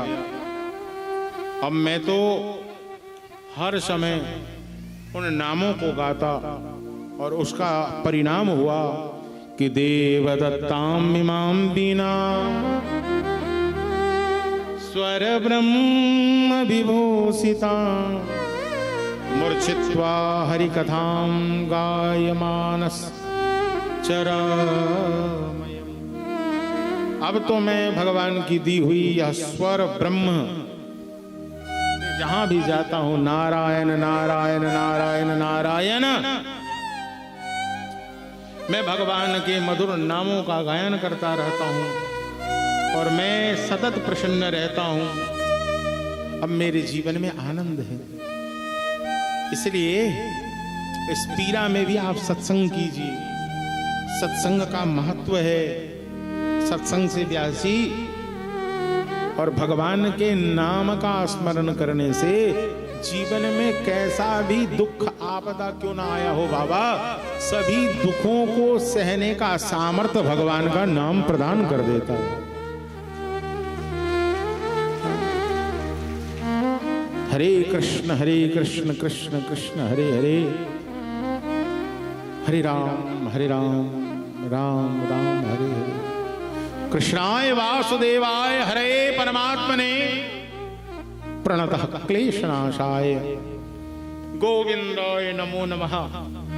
प्रणत क्लेश, जैसे ही नत हो जाओगे बेटा, सो ही समस्त क्लेश को, दुखों को वह अपने में खींच लेंगे, हरण कर लेंगे। इसलिए आप चुप, आप शांत रहिए और भजन कीजिए। क्या भजन करूं, अब मुझसे क्या होगा? बोले मैं आपको वही मंत्र देता हूं। और फिर आपको मालूम है, मैं दासी के पुत्र से सीधा जाकर ब्रह्मा के मानस पुत्र के रूप में जन्म लिया, और फिर मेरे पिताजी के द्वारा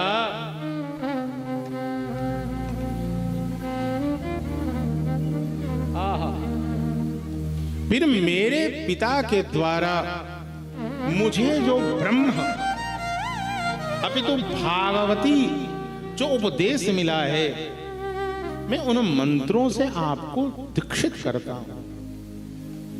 आप उन मंत्रों का साधन कीजिए, और जब आप साधन करेंगे तो यमादिभिर्गभो बंदम कामलोभहतो मोह। साधन की संपन्नता जब आपके जीवन में होगी, बात बन जाएगी। व्यास जी कह रहे हैं अब मेरी ऐसी अवस्था हो गई है, मैं बूढ़ा हो गया, मैंने वेदों का विभाजन कर दिया, मैंने इतने पुराण लिख दिए, मैंने इतना बड़ा ऐतिहासिक ग्रंथ लिख दिया, अब मुझसे कोई अपेक्षा रखना सही नहीं है। बोले देखिए भजन में बल है, आप भजन कीजिए। सरस्वती नदी के किनारे व्यास जी महाराज भजन कर रहे हैं, और कृष्ण द्वैपायन फिर उसी सरोवर पर बैठे बैठे अद्भुत रूप से श्रीमद् भागवती संहिता का निर्माण करते हैं। बंधुओं, भागवत का प्रारंभ है कहां? जहां महाभारत का विश्राम है। महाभारत विश्राम हो रहा है, चारों ओर दुंदुभियां बज रही हैं, उद्घोष हो रहा है। हस्तिनापुर के महाराज हो गए कौन? युधिष्ठिर। अरे भैया देखो देखो, दुर्योधन की हार हो गई।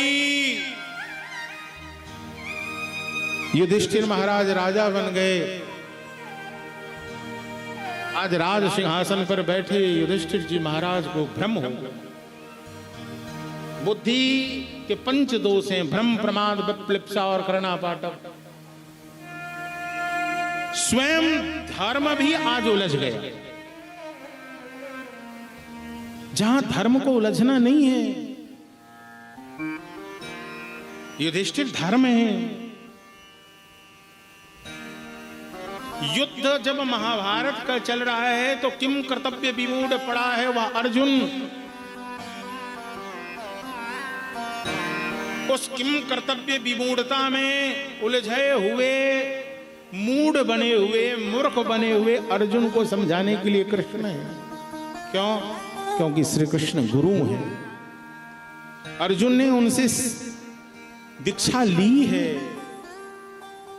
शिष्यस्ते हम साधि माम त्वाम प्रपन्नः, मैं आपका शिष्य हूं, चेला हूं। लेकिन युधिष्ठिर जी महाराज का सतत भाव है कि ये मेरा छोटा भैया है, कृष्ण का मैं बड़ा भैया हूं। सबसे बड़ी बात होती है संबंध का बोध होना। इसलिए भगवान भी जानते हैं कि युधिष्ठिर को यदि जाकर भी मैं कुछ समझाऊं, धर्म स्वयं को कारण मान लिया। युधिष्ठिर जी महाराज इस युद्ध का कारण खुद को मान लिए कि युद्ध मेरे कारण हुआ है। यदि ना तो मुझे लिप्सा होती इस राजगद्दी की, और न इतनी सारी नई अवस्था की युवतियां विधवा होती। क्योंकि युधिष्ठिर जी महाराज की जब दृष्टि जाती है तो देखते हैं अरे राम, यहां तो लाखों लाख युवतियां हैं जो श्वेत वस्त्र धारण की हुई हैं, और अभी ये सभी जुआन हैं, इनका मन चंचल होगा, समाज में पुरुष का भाव हो गया है। अब एक ही पुरुष के संग यदि सब मिलन करेंगी, समाज में कैसा संस्कार और कैसे बालक उत्पन्न होंगे। इन सभी का कारण मैं हूं। अपने को कोस रहे हैं, भूमिका बन रही है। इधर दुर्योधन, दिनकर जी कहते, लोग कहता है कि 60 सुधरहि सत्संगई पावा, लेकिन यदि सठता की हट धर्मिता है किसी के भीतर, तो कितना भी सत्संग उसे क्यों ना मिल जाए, उसके जीवन में कोई सुधार नहीं होता। दिनकर जी कहते, दुर्योधन न जो सठता सही तरतांता, न डूबता भारतीयों रक्त पारावार में, ले डूबता है एक पापी नाव को मझधार। और उसे उकसाने वाले भी वैसे ही होते हैं। दुर्योधन को इच्छा की मृत्यु है। क्या है? दुर्योधन को इच्छा मृत्यु है, और इतना खतरनाक इच्छा मृत्यु है कि न तो ये सदमा में मर सकता है, यदि खूब सदमा लग जाए, गहरा शोक हो जाए तो भी नहीं मरेगा। यदि खूब प्रसन्नता हो जाए बेटा तो भी नहीं मरेगा। लेकिन यदि दुख और सुख दोनों का एक समय ही मिलन हो जाए, जैसे हिरण्यकश्यप कब मरा? संध्या में। संध्या क्या है? दिवा और रात्रि का मिलन है। ऐसे ही सुख और दुख दोनों का एक ही संग मिलन होगा, सो ही इसकी मृत्यु हो जाएगी। अब देखो, इसका कारण बनना है अश्वत्थामा को। जहां टूटा हुआ है, चेहरे उदास हैं, लेकिन फिर भी आज अश्वत्थामा जाकर कहता है, ओ महाराज, अश्वत्थामा की ये वाणी यहां चुभ गई। तुमसे ये अपेक्षा नहीं है। क्यों? क्योंकि तुम मेरे मित्र हो, तुम मेरी हंसी उड़ाओगे, ये उम्मीद तुमसे नहीं। क्यों? मैं तुम्हारी हंसी क्यों उड़ा रहा हूं? तुमने मुझे महाराज कहा, अब मैं काई का महाराज? अब हमारे तुम्हारे सबके महाराज युधिष्ठिर जी हैं।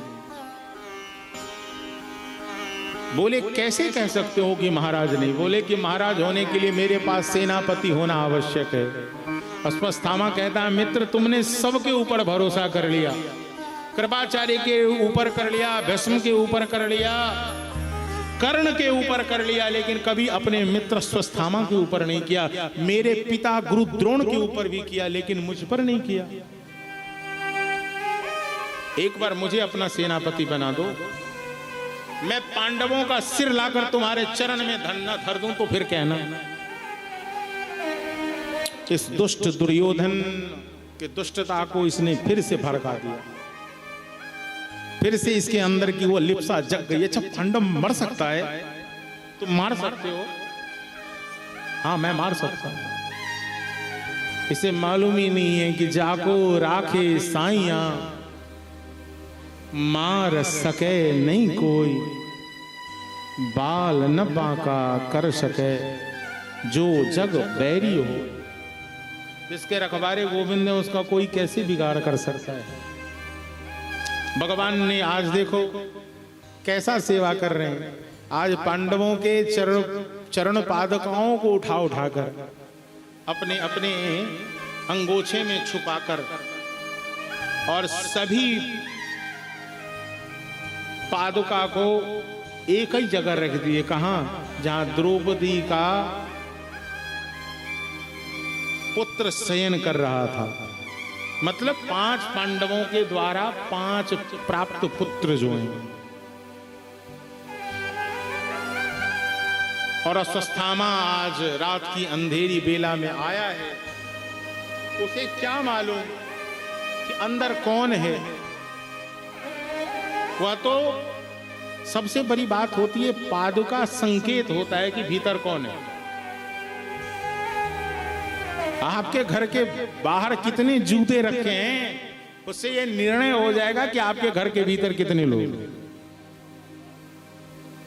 कम से कम जो किराया पे मकान लगाता है ना, वो केवल जूता चप्पल ही गिनता रहता है। ज्यादा जूता चप्पल आ गया कोई समझ ज्यादा लोग घर में बैठा है। लोग भी अब चालाक हो गए हैं, वह भी कृष्ण के जैसे पादुका उठा उठाकर भीतर छुपा कर रख दे। पादुका ही संकेत हैं कि पांडव इसी सीवर में सो रहे हैं। अश्वत्थामा की कोई गलती नहीं है, क्योंकि पांडवों के रक्षक श्री कृष्ण हैं, तो उसका भक्षण कोई और नहीं कर सकता। और इसी कारण आज अश्वत्थामा के द्वारा द्रौपदी के 5 पुत्रों की हत्या होती है।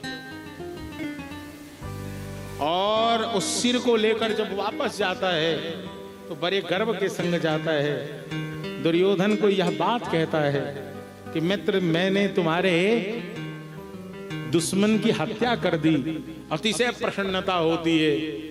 और उसी समय प्रमाण स्वरूप जो सिर है उसके ऊपर हस्तचाप देने से वह टूट जाता है।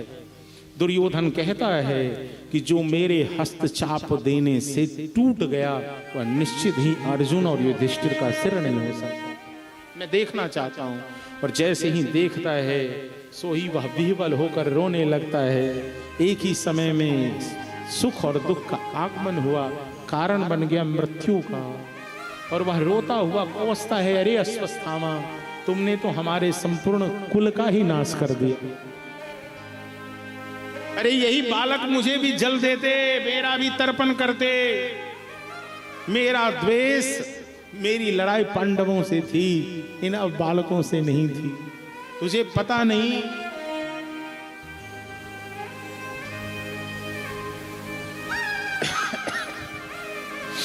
इसी क्रम में ब्रह्म हत्या का पाप लग जाता है कि नहीं, ऋषि हत्या का पाप लगता है, क्योंकि ये भी सभी छोटे बालक हैं। ऋषि हत्या का पाप लगता है। भीमसेन दौड़े दौड़े आज जब सवेरे द्रौपदी चित्कार लगाती है, भीमसेन जब सुनते हैं तो भीमसेन अपने गदा को उठा लेते, अर्जुन अपने गांडीव को उठाता। किसने किया है यह कुकृत्य? भीम कहता, मैं उसके सीना को फाड़ दूंगा, उसके रुधिर का पान करूंगा, मैं रक्त पीऊंगा जिसने ऐसा कुकृत्य किया है। अर्जुन गांडीव उठाकर कहता है, मैं उसके सिर धड़ से अलग कर दूंगा। विदित होता है कोई और नहीं, ये हमारे गुरु पुत्र गुरु भारता हैं, गुरु द्रोण के पुत्र अश्वत्थामा हैं। गांडीव लेकर दौड़ा हुआ अर्जुन अश्वत्थामा आते हुए देखा, ब्रह्मास्त्र का प्रयोग कर दिया। ब्रह्मास्त्र का प्रयोग जैसे हुआ सोई अर्जुन घबराया है। पाही पाही महायोगिन, बचा लो बचा लो बचा लो। भगवान रक्षक हैं ही, उस ब्रह्मपाश से मुक्ति मिलती है। अश्वत्थामा को पकड़ कर लाया जाता है सभा में। विप्र बालक है, अर्जुन के सामने ही भीम दौड़ता है गदा लेकर, आज ही मैं इसके सीने को फाड़ दूंगा, इसके रक्त को पीऊंगा मैं। सो ही द्रौपदी महारानी उठ जाती है, अरे छोड़ दो छोड़ दो छोड़ दो। निशम्यं भीमगादितं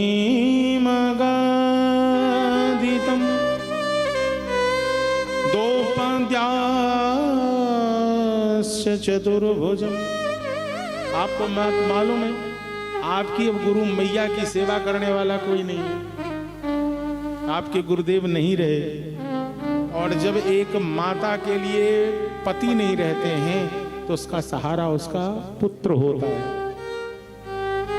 अरे मेरे पुत्र नहीं सही तो आप सभी तो मेरे रक्षक हो, लेकिन भला आप सोचिए अपनी गुरु माता के लिए, उनके तो पति भी नहीं है, और यदि पुत्र भी नहीं रहेंगे तो उनका देखभाल करेगा।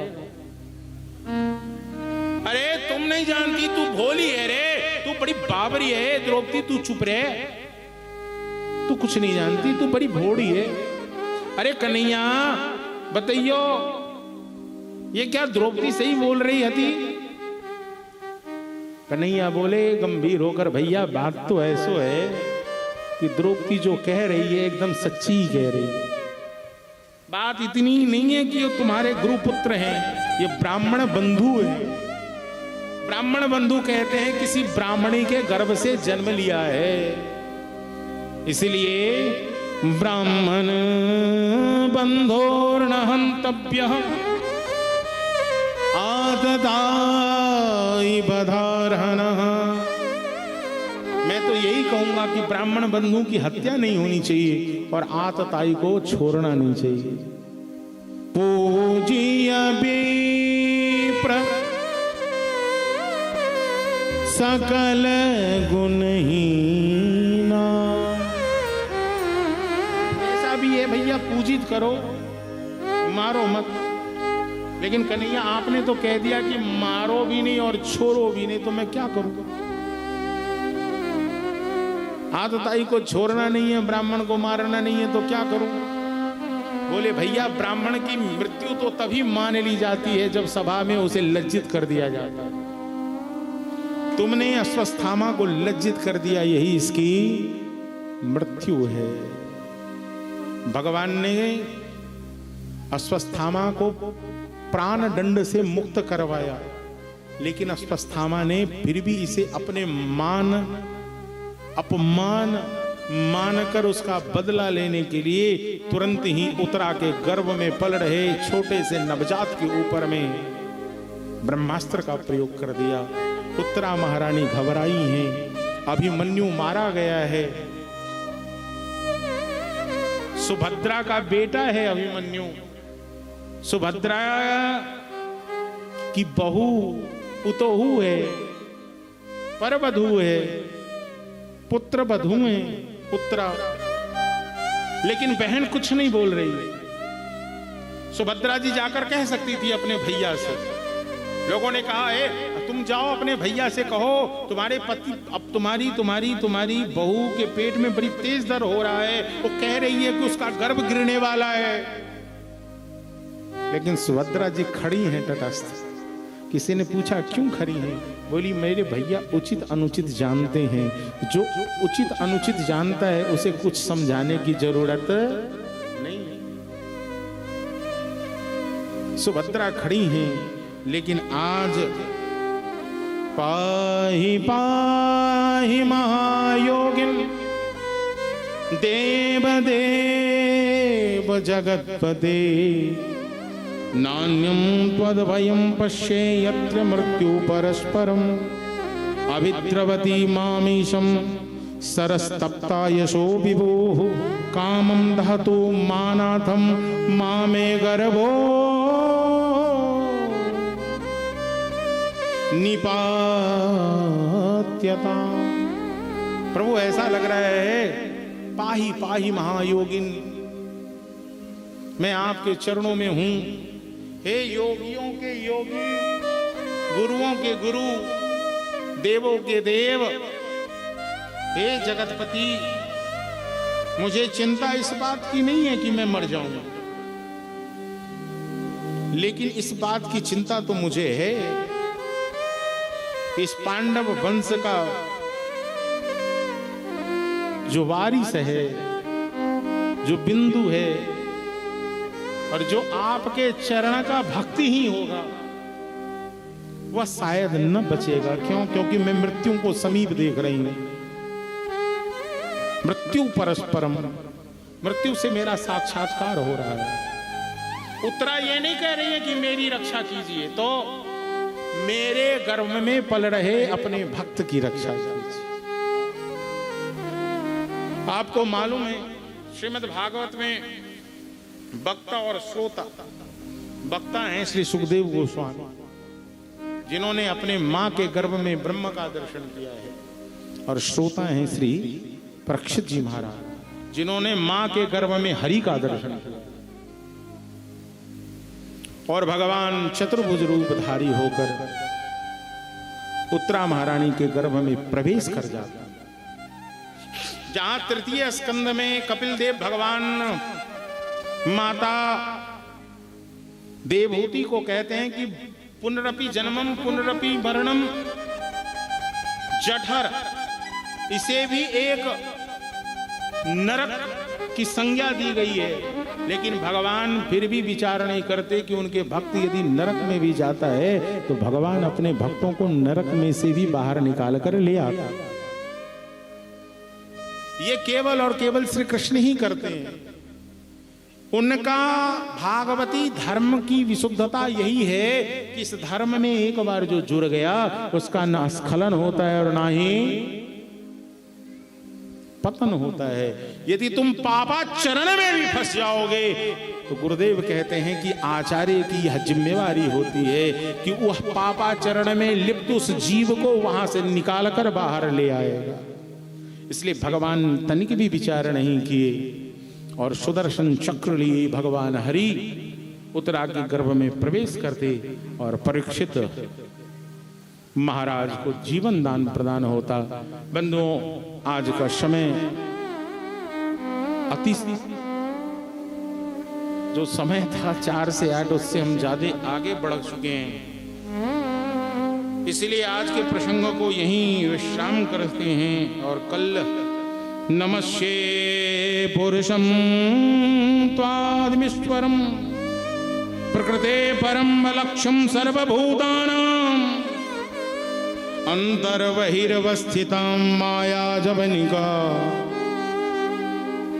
इन सभी श्लोकों की व्याख्या कृष्णाय वासुदेवाय देवकी नंदनाय च नंद गोप कुमाराय।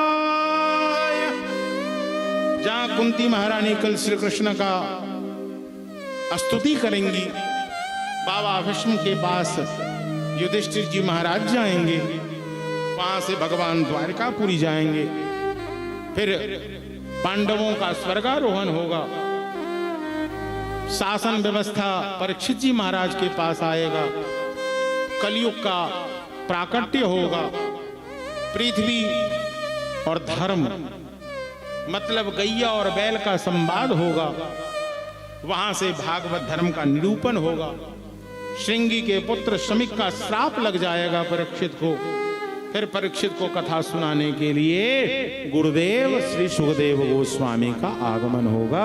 और आज की कथा को यहीं विश्राम करते हैं। बोल वृंदावन बिहारी जय जय जय श्री राधे श्याम प्रेमानंद निताय गौर हरि।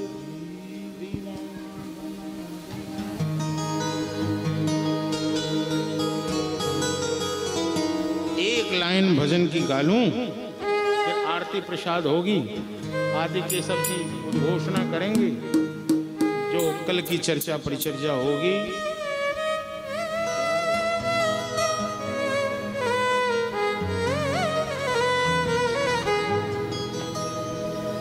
ओ बनबारी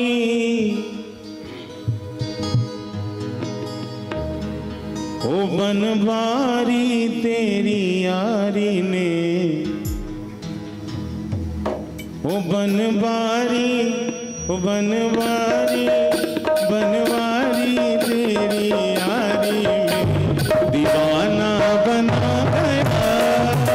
बनवारी तेरी यारी ने दीवाना बना दिया, दीवाना बना दिया मुझे, मस्ताना बना दिया, दीवाना बना दिया हमें, मस्ताना बना दिया।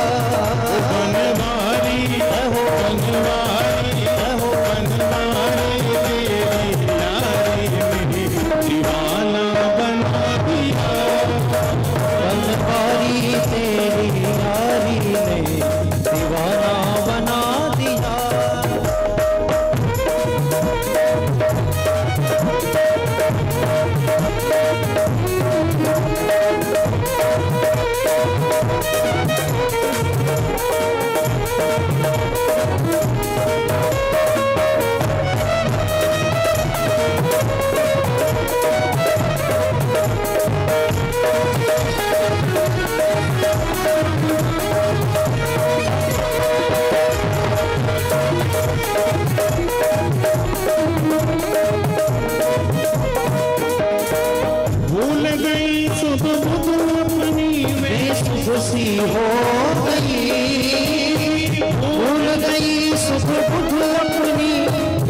खुद सी हो गई।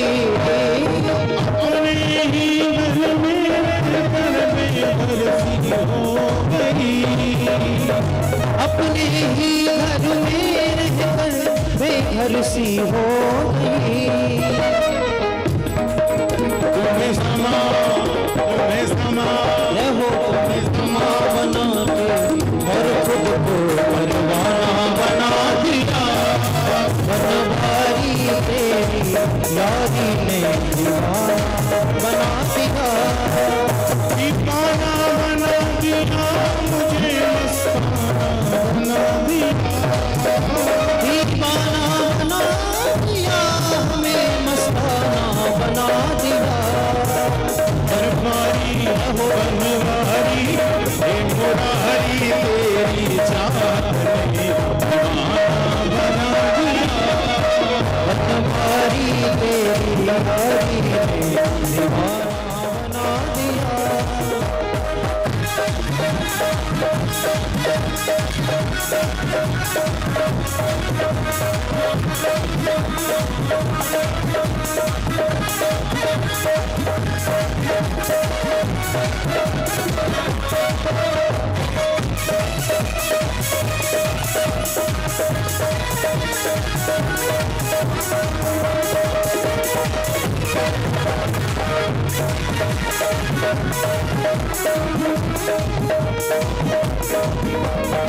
तेरी पायल धावन घुंघरू नाचूंगी संग में।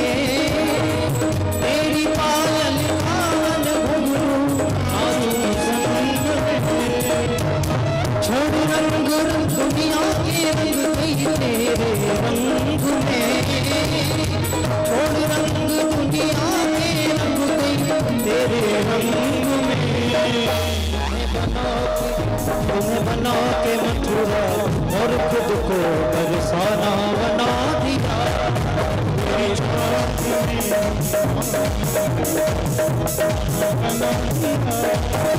दीवाना बना दिया हमें मस्ताना बना दिया। दीवाना बना दिया हमें मस्ताना बना दिया। बनवारी गिरधारी एक बार दोनों हाथ उठाकर सारे तेरी यारी ने दीवाना बना बनवारी तेरी चाहत ने दीवाना बना दिया।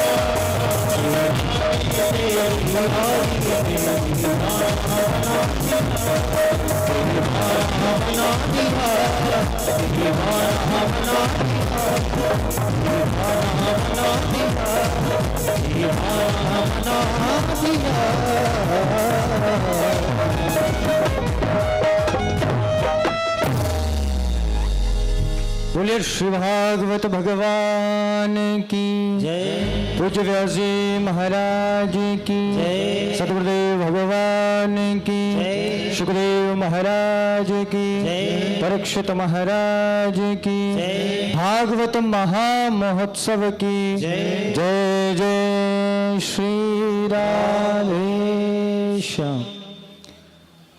आज द्वितीय दिवस की मंगलमय कथा हम आप सभी ने यहाँ उपस्थित होकर के श्रवण की है एवं इसी मंगल वेला में कुछ भक्तों का आगमन हम आप सभी के मध्य यहाँ हुआ है।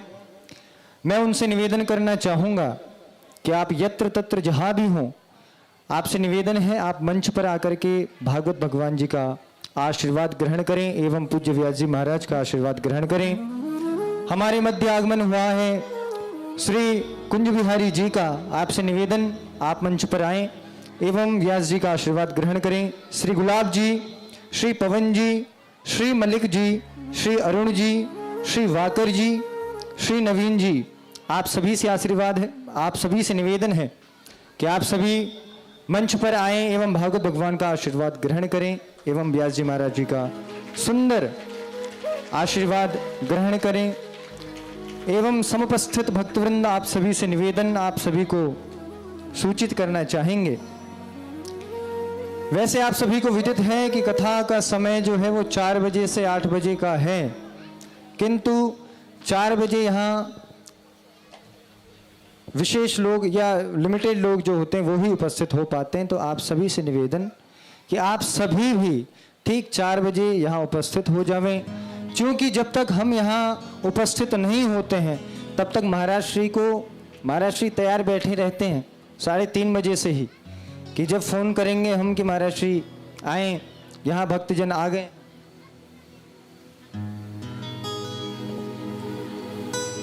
तो महाराज श्री को हम पहले फ़ोन करते हैं, महाराज श्री यहाँ भक्त आ गए हैं, आप आ जाएं। तो जब तक हमारा फ़ोन नहीं जाता तब तक महाराज श्री अपेक्षा करते हैं, इंतज़ार में रहते हैं कि कब फ़ोन आएगा, जाएंगे। तो फ़ोन तभी आएगा जब आप यहाँ उपस्थित होंगे। तो कथा का समय है 4 बजे, तो वैसे तो आपको 3:30 बजे आना चाहिए, परंतु फिर भी 3:30 बजे यदि आप नहीं भी आते हैं तो 4 बजे कम से कम आपको उपस्थित होना चाहिए।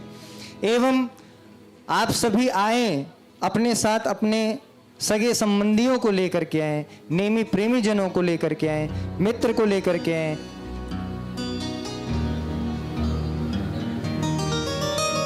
तो आप सभी को ये जिम्मेदारी लेनी है, क्योंकि भैया स्वयं का कल्याण करने तो यहाँ आप उपस्थित हो जाएंगे, परंतु सच्चे प्रेमी तभी कहलाएंगे जब साथ वाले का भी कल्याण करेंगे। श्री वकील जी एवं श्री बम्पू जी, आपसे निवेदन है आप भी आएं और महाराज श्री का आशीर्वाद ग्रहण करें। यदि आप मेरी बात को सुन पा रहे हैं, आपसे भी निवेदन है आप भी मंच पर आएं और भागवत भगवान का आशीर्वाद ग्रहण करें। उपरांत आप हम सभी अब सम्मिलित होंगे आरती की ओर।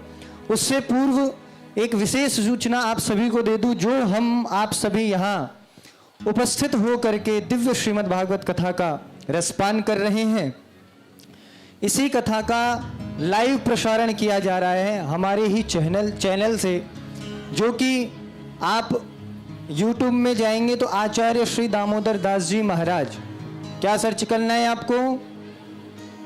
आचार्य श्री दामोदर दास जी महाराज YouTube में आप सर्च करेंगे तो संपूर्ण यहाँ जो कथा हो रही है, ये लाइव कथा आपको वहीं प्राप्त होगी। तो वहाँ आप घर बैठ करके भी अपनी कथा श्रवण कर सकते हैं। एवं जो आपके अपने नेमी प्रेमी जन हैं, जो यहाँ नहीं है, मधुबनी में नहीं है, बाहर हैं, आप चाहते हैं कि वो उनका भी कल्याण हो, वो भी कथा श्रवण करें, तो उनको आप लिंक शेयर कर दीजिएगा। सोशल मीडिया पे इंस्टाग्राम और फेसबुक पे सेम नेम है आचार्य श्री दामोदर दास जी, और आप इसको सर्च करें, सदस्यता वहाँ ग्रहण करिए। आइए अब मंगलमय आरती में आप हम सभी सम्मिलित होते हैं, दिव्य आरती करेंगे। उपरांत हम सभी जो भी बची सूचनाएं हैं वो ग्रहण करेंगे। हरि ओम महाचंद्रमा मनसो जात चक्षुः सूर्यो अजायत श्रोत्रान्वायस्य प्राणस्य मुखादग्निरजायत अथारारतिक्यम्। श्री बांके बिहारी तेरी आरती गाऊं, श्री कुंज बिहारी तेरी आरती गाऊं, राधा रमण बिहारी तेरी आरती गाऊं। मोर मुकुट तेरे शीश पे सोहे, प्यारी बंसी